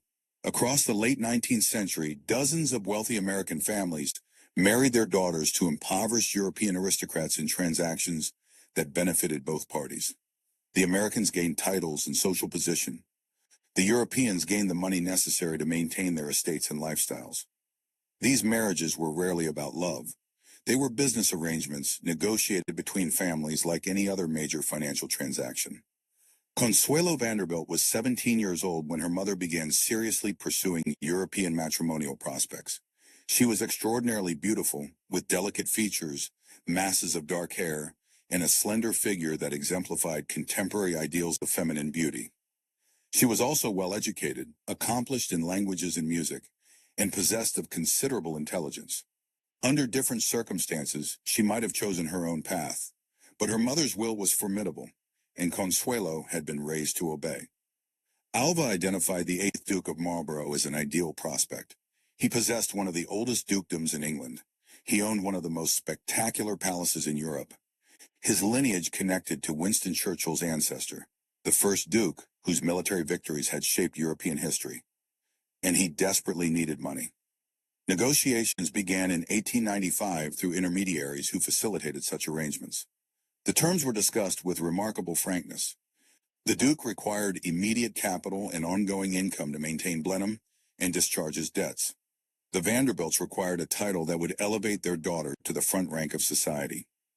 The marriage settlement that emerged from these negotiations was extraordinarily detailed and remarkably cold-blooded. The Vanderbilts agreed to provide 50,000 shares of Beech Creek Railway Company stock, which generated annual dividends of approximately 4%.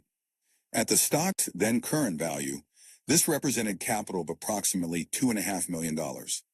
Additionally, the Vanderbilts agreed to provide an annual income of $100,000 to be paid directly to the Duke, ensuring he would have funds to operate the estate regardless of what income it generated.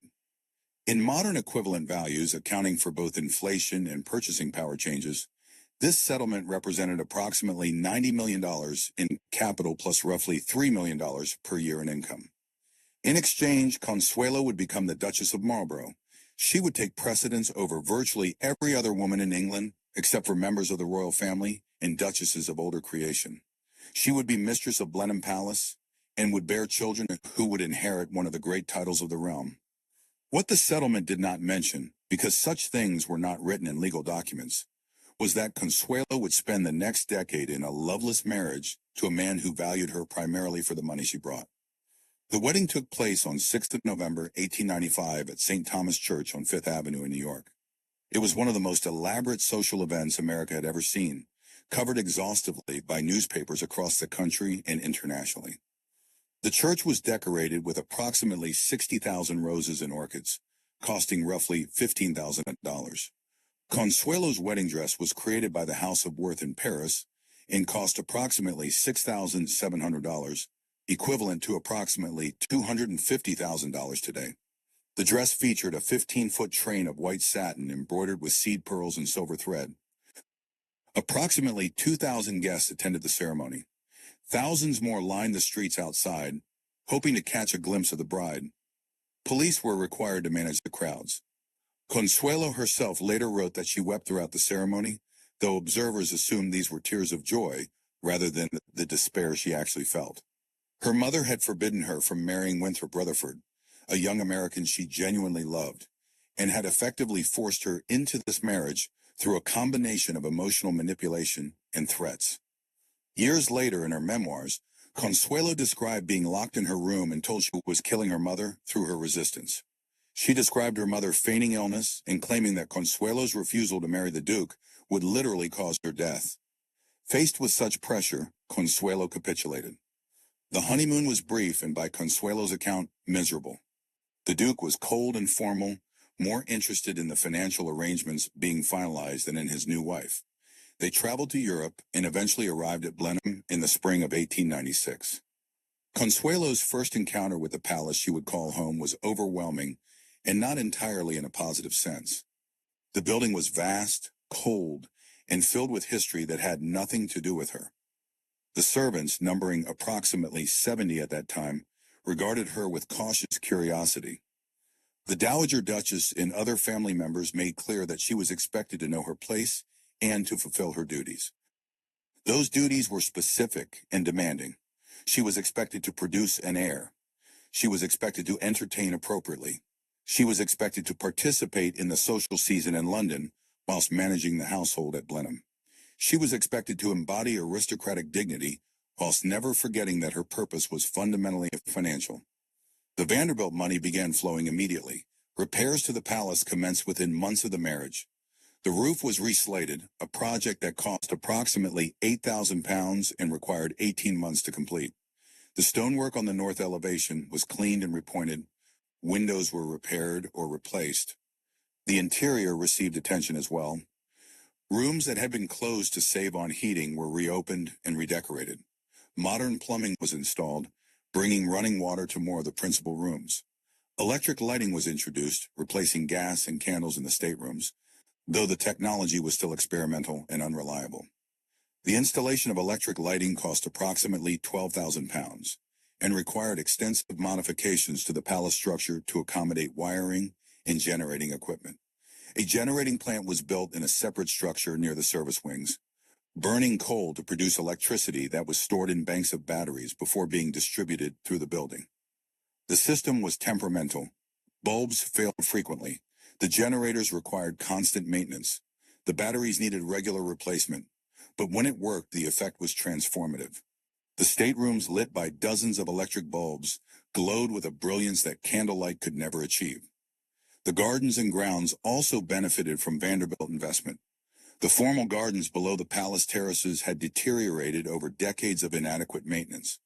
The Duke commissioned extensive restoration work that re-established the geometric patterns and replanted parterres that had become overgrown. The water terraces, designed by the French landscape architect Achille Deschênes, were created in 1925 using additional Vanderbilt money. These terraces cost approximately £15,000 and transformed the south front of the palace, creating elaborate formal gardens that descended in stages toward Brown's Lake. Inside the palace, Consuelo established herself despite her unhappiness. She performed her duties as Duchess with grace and competence. She learned to manage the household staff, to navigate the complex social hierarchies of English aristocracy, and to entertain on the scale expected of her position. She also fulfilled her primary obligation by producing two sons. John Albert Edward William Spencer Churchill, Marquis of Blandford, was born in 1897, just 11 months after the marriage. A second son, Ivor Charles Spencer Churchill, followed in 1898. With the succession secured, the marriage had served its essential purpose from the Duke's perspective. Relations between the couple, never warm, became increasingly distant. They maintained separate bedrooms. They spent as little time together as possible.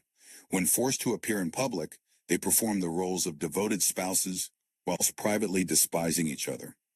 Consuelo found some satisfaction in her charitable work. She established and funded schools in Woodstock. She supported hospitals and clinics serving the poor. She used her wealth and position to make genuine improvements in the lives of working people around Blenheim. This work was unusual for aristocratic women of her era, who typically limited their charitable efforts to fundraising rather than direct involvement. Consuelo, perhaps because she had never fully accepted the assumptions of English aristocracy, engaged more personally, visiting the poor, inspecting conditions, and demanding improvements. The Duke focused primarily on hunting, shooting, and maintaining his social position, cared little about these activities as long as they did not interfere with his pursuits or embarrass him socially. The financial transformation of Blenheim was dramatic and immediate. The estate that had been nearly bankrupt in 1892 was flourishing by 1900. Debts were discharged. Repairs were completed. The household was fully staffed. The gardens were restored to their former glory. The cost was measured not in pounds, but in human happiness. Consuelo later described her years at Blenheim as a form of imprisonment, living in splendor whilst feeling desperately alone and trapped in the circumstances she had not chosen. The Duke, for his part, got exactly what he wanted, the money to maintain his palace and his position. Whether he ever considered what his wife sacrificed to provide that money is unclear from the historical record. By 1906, barely 11 years after their wedding, the marriage had deteriorated to the point where separation became inevitable. Consuelo left Blenheim and moved to London, maintaining the appearance of marriage whilst living independently. The legal separation was finalized in 1906. Consuelo retained her title and her social position, but gained her freedom. She would eventually remarry, wedding Jacques Balsan, a French aviator and businessman, in 1921 after obtaining an annulment from the Catholic Church. The Duke also remarried, wedding Gladys Deacon in 1921.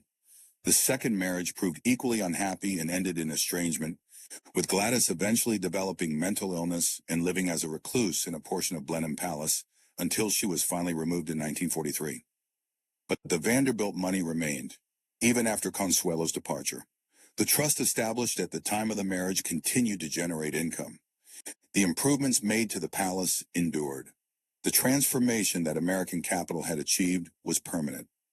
The pattern established by this marriage became common among English aristocratic families facing financial ruin. Between 1870 and 1914, approximately 450 American women married British aristocrats, bringing an estimated $220 million in dowries and settlements. This money, flowing from American industrial fortunes into British landed estates, probably saved dozens of great houses that would otherwise have been sold, demolished, or allowed to decay.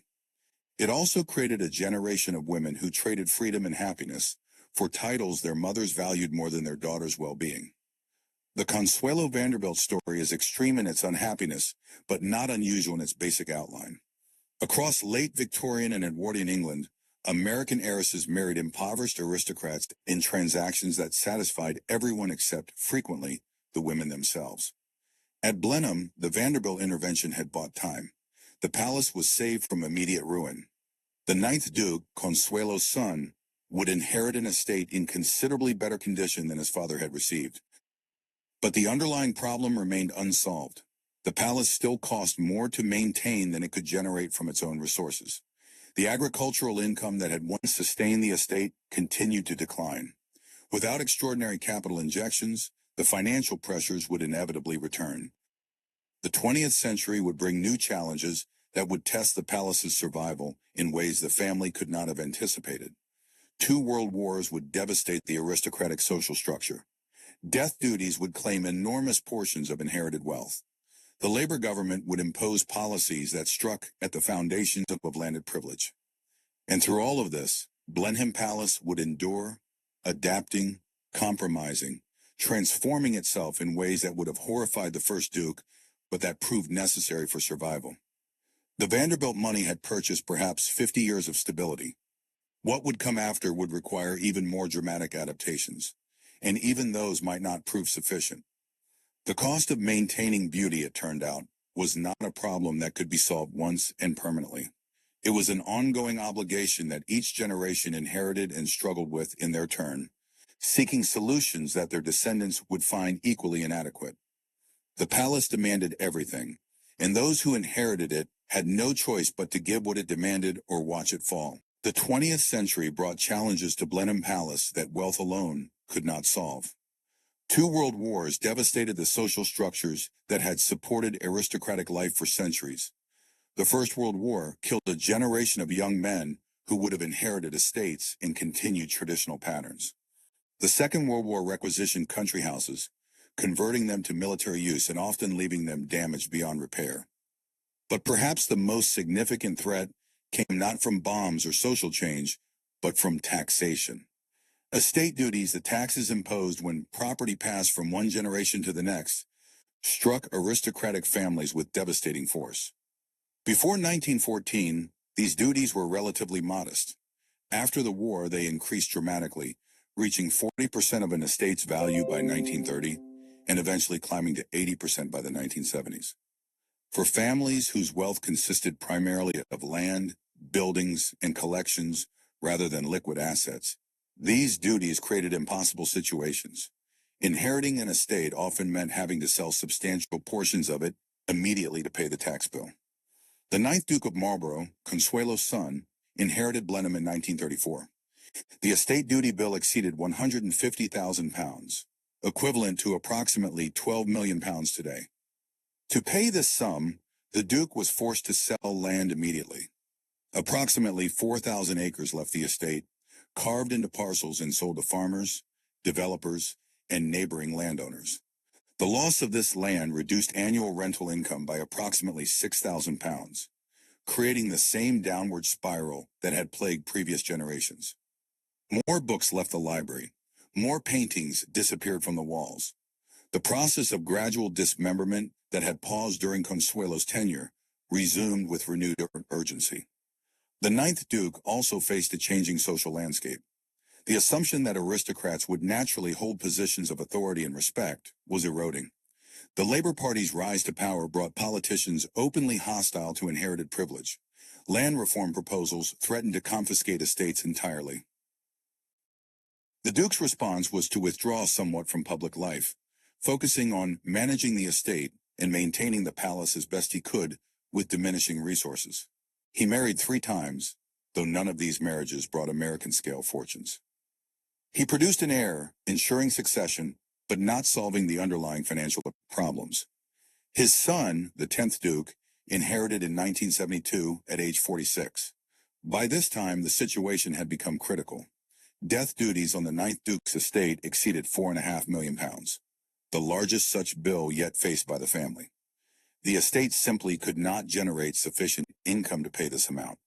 The 10th Duke was forced to negotiate with the government, eventually settling the debt through a combination of cash payments, land transfers, and the transfer of important artworks to public collections.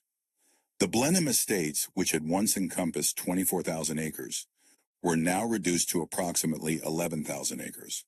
More than half the original holdings had been sold across 70 years.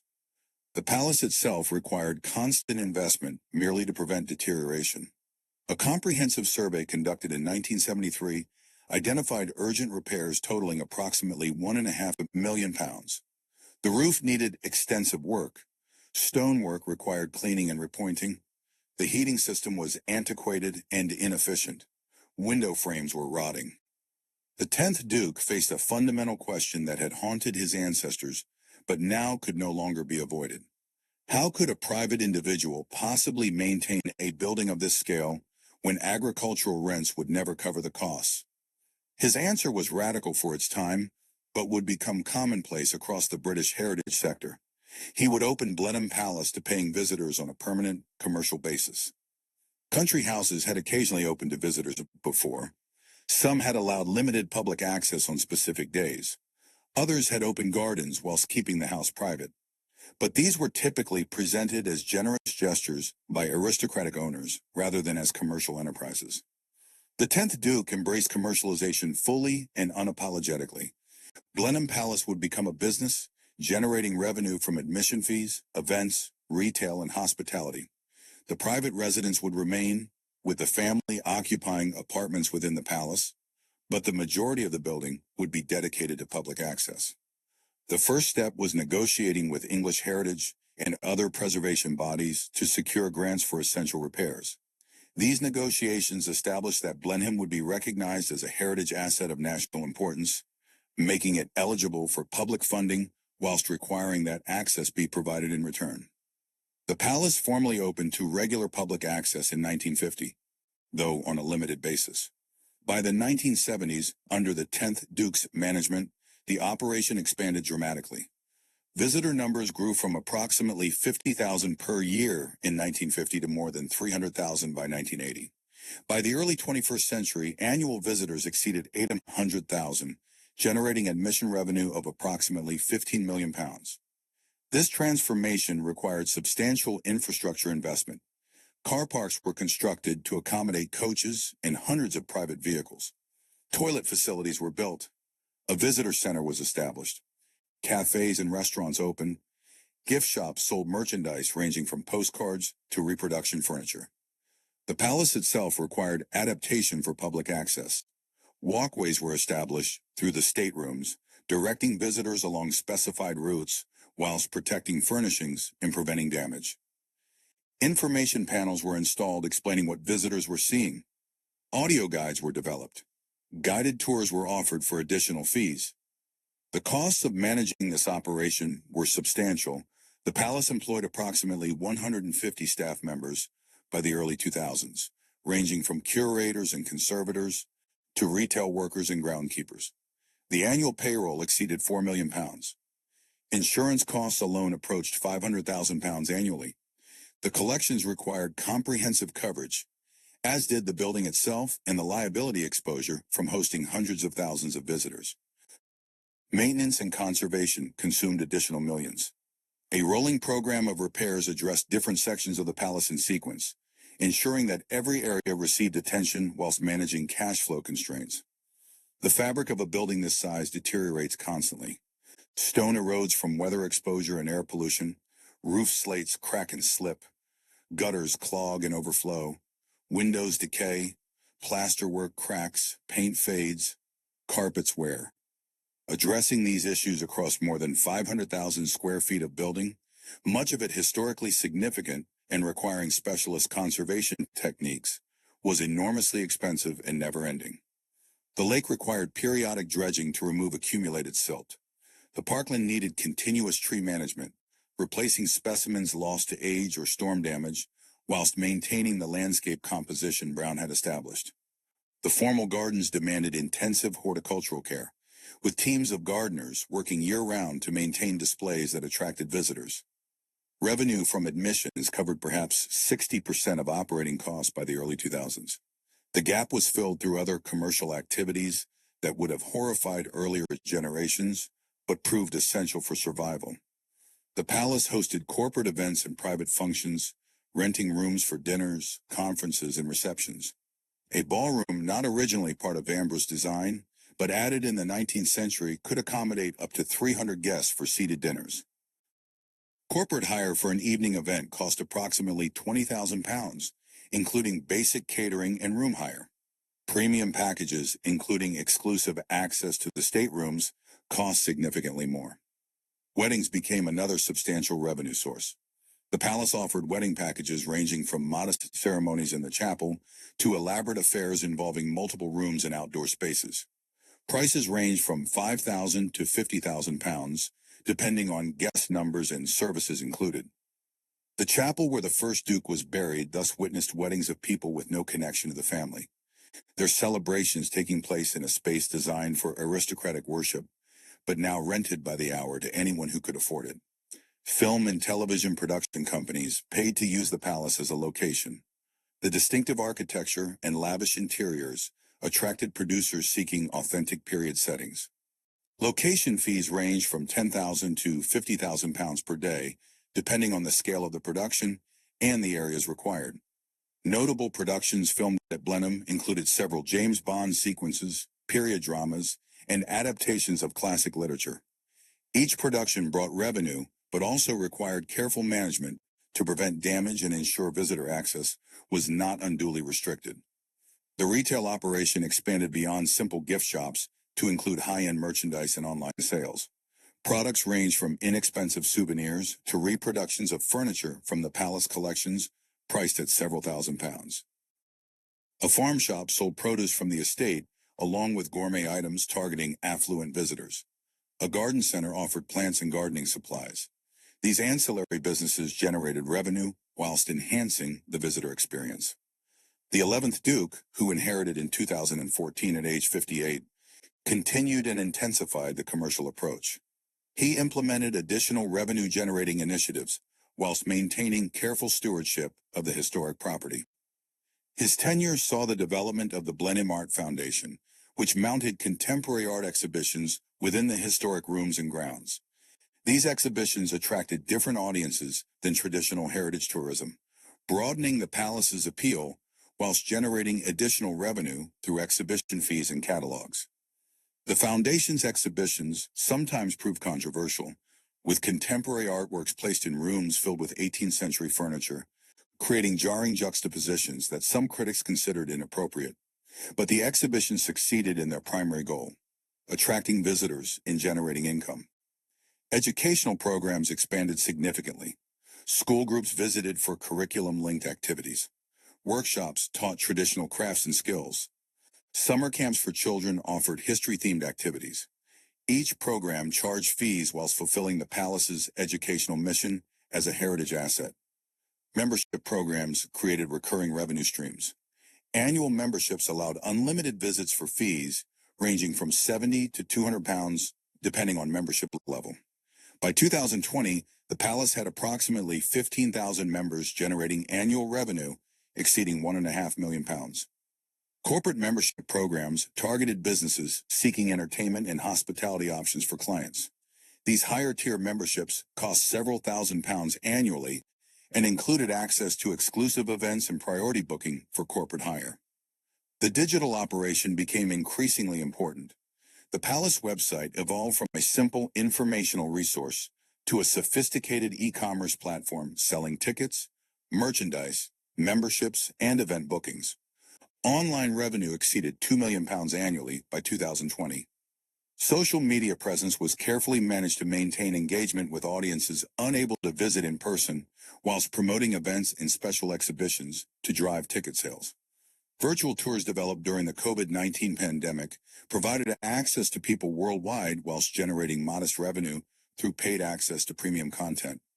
Despite these diverse revenue streams, the Palace's finances remained precarious.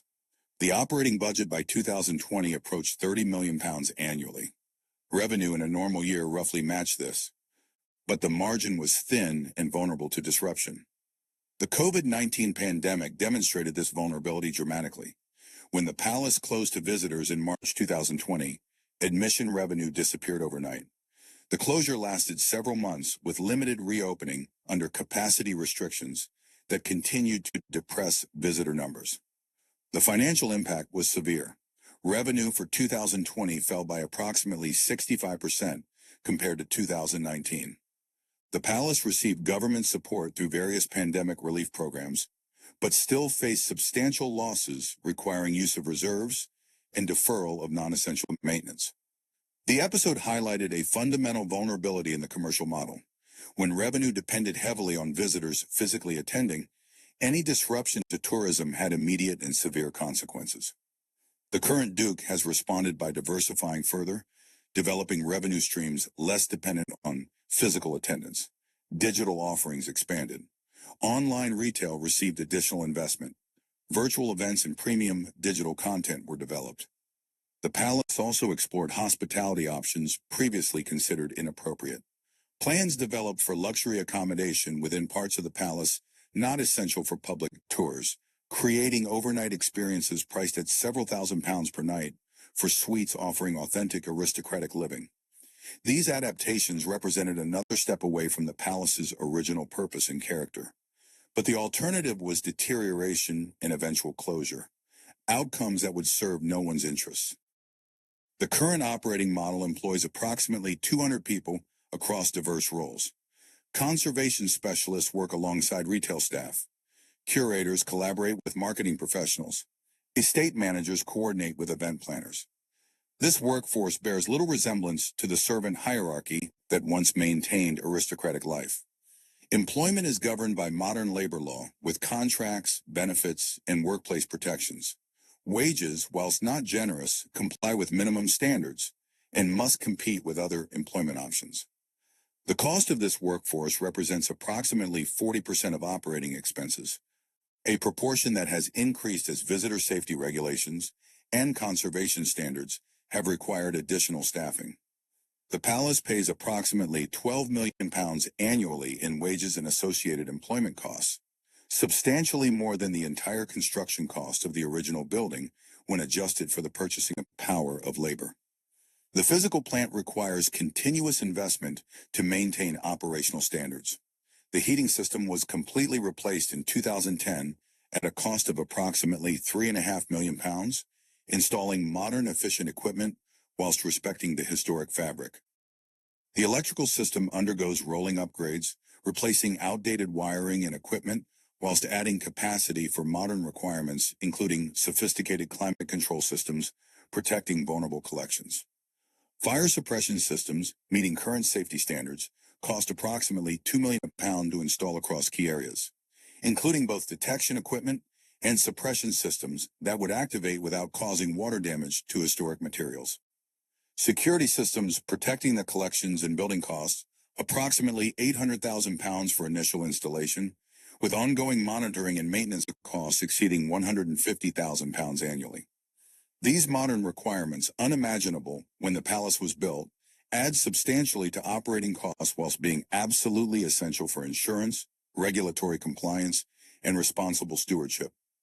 The collections themselves require specialist conservation attention. Textiles, paintings, furniture, and other objects deteriorate over time and from exposure to light, humidity fluctuations, and pollutants.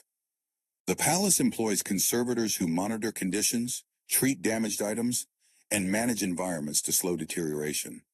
Their work is meticulous and expensive, with major conservation projects for individual items sometimes costing tens of thousands of pounds. A complete conservation treatment for one of the large tapestries, for example, might cost £50,000 and require months of specialist labor. With dozens of such tapestries in the collection, even a rolling program of conservation represents substantial ongoing expense. The current estimated cost to fully conserve all the palace collections to museum standards exceeds £20 million, an amount unlikely to be available in any foreseeable timeframe. Priorities must be set, with the most important or most vulnerable items receiving attention, whilst others wait. The building fabric presents similar challenges. A comprehensive condition survey conducted in 2018 identified work totaling approximately £15 million that should be undertaken within 5 years to prevent significant deterioration. This work includes stone cleaning and repair on several elevations, roof maintenance across multiple sections, window restoration throughout the building, and structural stabilization in several areas where settlement has caused cracking. The survey also noted longer-term concerns totaling perhaps £50 million in work that would become necessary over the following 20 years. These figures demonstrate that maintaining a building of this age and complexity requires perpetual investment at a scale that strains even successful commercial operations. The 11th Duke has pursued grant funding from heritage bodies, successfully obtaining several million pounds for specific conservation projects. But grants typically cover only a portion of costs and come with requirements for match funding that the estate must provide from its own resources. The National Lottery Heritage Fund, Historic England, and various charitable trusts have all contributed to Blenheim conservation projects, recognizing the palace's significance whilst expecting the family to demonstrate financial commitment through their own contributions. This partnership between public funding and private ownership represents the modern reality for heritage properties in Britain. Neither sector alone possesses sufficient resources to maintain these buildings. Collaboration is essential, though often complicated by differing priorities and constraints. The palace's designation as a UNESCO World Heritage Site in 1987 brought international recognition, but also additional obligations. UNESCO status requires that the property be maintained to internationally recognized conservation standards and that its significance be preserved for future generations. Regular reporting to UNESCO on conservation activities, visitor management, and long-term planning is required. The designation provides no direct funding, but enhances the property's global reputation, potentially attracting international visitors and strengthening grant applications. The current visitor profile reflects Blenheim's evolution into a global tourism destination. Approximately 40% of visitors come from outside the United Kingdom, with significant numbers from the United States, China, and other European countries. These international visitors typically spend more per capita than domestic visitors, purchasing premium ticket options, dining at the palace restaurants, and buying higher-value merchandise.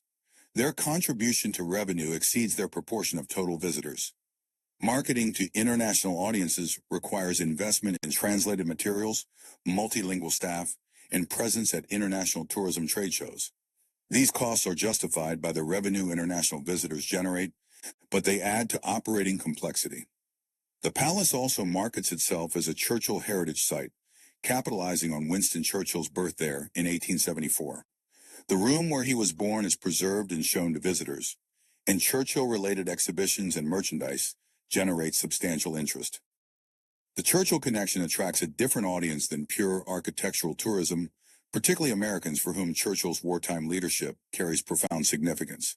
This diversification of appeal helps sustain visitor numbers across different market segments. Looking forward, the palace faces challenges that will test whether the current operating model remains viable. Climate change threatens historic buildings through increased moisture, temperature fluctuations, and extreme weather events. Managing these risks will require additional investment in climate control, drainage, and structural resilience. Changing visitor expectations may require further adaptation. Younger visitors increasingly expect digital interactivity, sustainability credentials, and diverse programming beyond traditional heritage interpretation. Meeting these expectations whilst preserving the property's historic character will require careful balance. The demographic challenges facing the heritage sector more broadly also affect Blenheim. The core visitor base of older, affluent, heritage-interested tourists is not being replaced at an equal rate by younger visitors. Engaging new audiences whilst maintaining appeal to traditional visitors requires sophisticated marketing and programming. The current Duke has acknowledged these challenges whilst expressing confidence that Blenheim will continue adapting as it has for 300 years. The palace has survived construction crises, agricultural depression, 2 world wars, punitive taxation, and social revolution.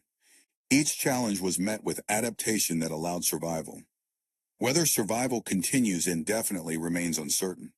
The cost of maintaining such a building will only increase. The competition for visitors' time and money intensifies. The resources available to support heritage properties may or may not keep pace with needs.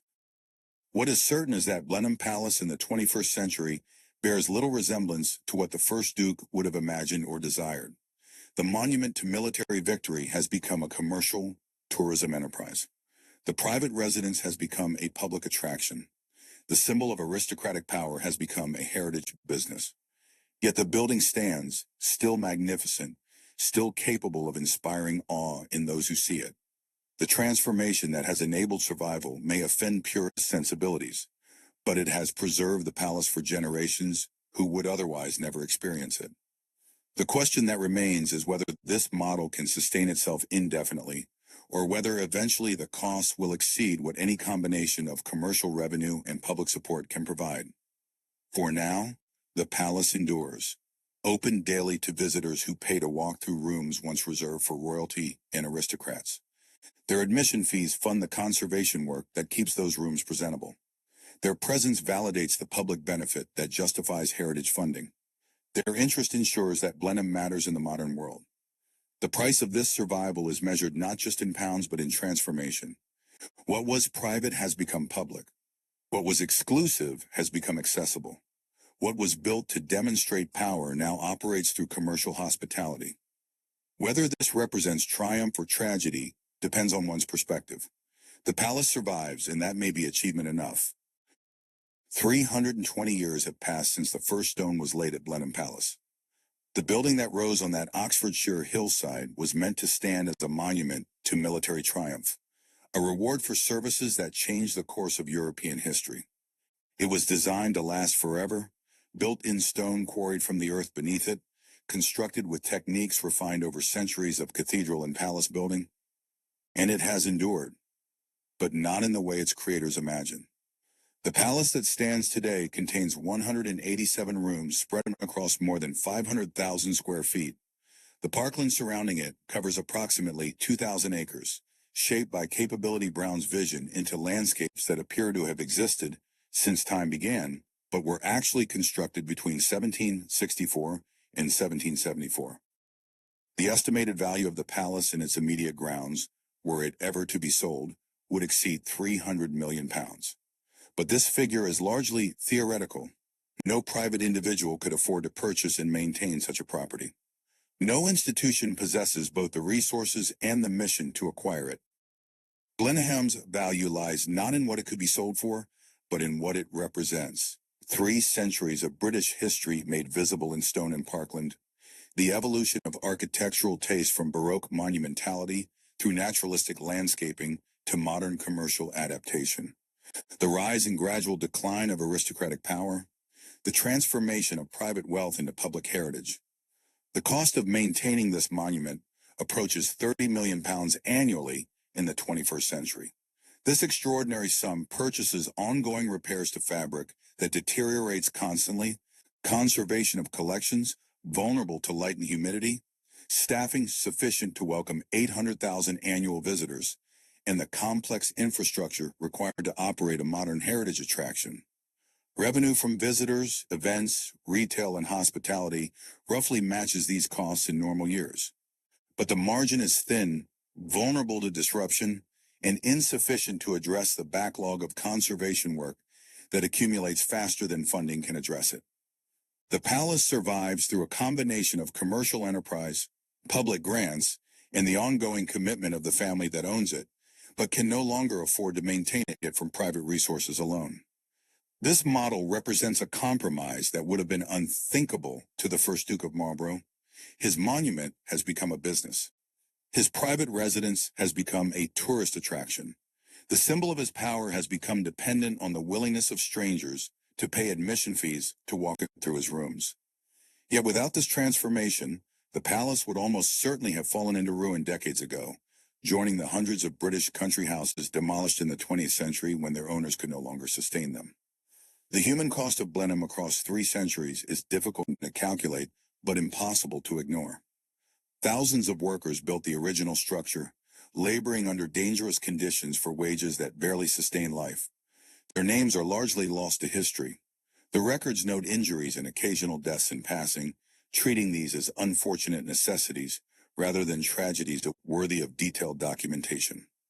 Thousands more workers transformed the landscape under Capability Brown's direction, moving earth by hand and wheelbarrow, planting trees they would never see mature, creating an artificial landscape designed to appear natural. Generations of servants maintained the illusion of aristocratic ease, working 18-hour days in conditions that would appall modern observers, paid wages insufficient to support families, living in cramped quarters under the eaves or in basement rooms, dismissed without pension when age or illness made them unable to continue. The young women married into the family for their fortunes rather than for love paid their own price.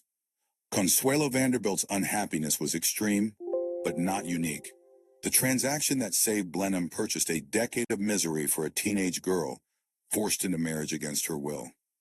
These individual costs, multiplied across 3 centuries and hundreds or thousands of people, represent the true price of the palace, not the £300,000 spent on construction, nor the millions spent since on maintenance and restoration, but the human lives consumed in service to stone and status. The palace itself acknowledges none of this. It stands as it was designed to stand, magnificent and imposing, announcing power and permanence. Visitors walking through the staterooms see beauty and grandeur. They admire Vanborough's architectural genius and Brown's landscape vision. They photograph the painted ceilings and the lake views. What they rarely see is the infrastructure that makes their visit possible. The conservation workshops where specialists repair deteriorating textiles, the mechanical rooms housing modern heating systems, the staff corridors where workers move invisibly between public areas, the offices where administrators manage the complex business of heritage tourism, and they almost never see the financial statements that reveal how precarious the palace's survival remains, how each year brings uncertainty about whether revenue will match costs, how major repairs must be deferred because funding is insufficient, how the backlog of necessary conservation work grows despite best efforts to address it. The palace that was meant to stand forever stands only because each generation finds ways to sustain it for one more decade, one more generation, pushing the crisis forward in hopes that solutions will emerge. The current Duke, the 12th to hold the title, bears responsibilities his ancestors could not have imagined. He is simultaneously a private individual living in a family home, a heritage manager overseeing a UNESCO World Heritage Site, a businessman operating a multi-million-pound tourism enterprise, and a steward responsible to future generations for preserving what has been entrusted to him. These roles sometimes conflict. Business decisions that maximize revenue may compromise heritage of values. Conservation priorities may conflict with visitor expectations. Family privacy competes with public access obligations. Navigating these tensions requires constant compromise and adaptation. The palace that results is neither purely historic nor fully modern, but something hybrid that satisfies no purist vision whilst enabling practical survival. Whether this model can sustain itself indefinitely remains uncertain. The cost will continue rising as the building ages and conservation standards evolve. Competition for visitors' time and money intensifies as entertainment options multiply. Public funding may or may not remain available at a level sufficient to bridge the gap between revenue and costs. Climate change introduces new threats that will require expensive adaptation. Extreme weather events damage historic fabric. Temperature and humidity fluctuations accelerate deterioration. Managing these risks demands investment in infrastructure and systems that conflict with historic character. The question facing Blenheim in the 21st century is the same question that has faced it since 1712, when Crown funding stopped. Who will pay for this monument, and for how long? The answer has changed repeatedly across 3 centuries. The first Duke paid from his own fortune until it was exhausted. His widow paid until the palace was finished. Their descendants sold land and treasures to keep functioning. The Vanderbilt marriage brought American money that sustained the palace through the early 20th century. Public access and commercial enterprise now generate revenue that previous generations would have found humiliating, but that proves essential for survival. Each solution has proven temporary.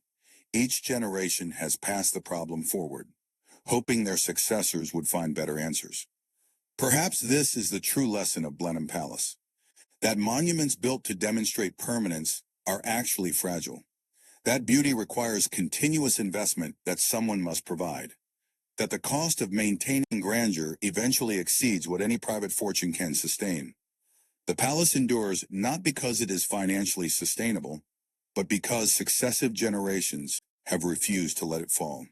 That refusal has required sacrifice, compromise, and transformation that strip away many of the assumptions its creators held about how such places should function.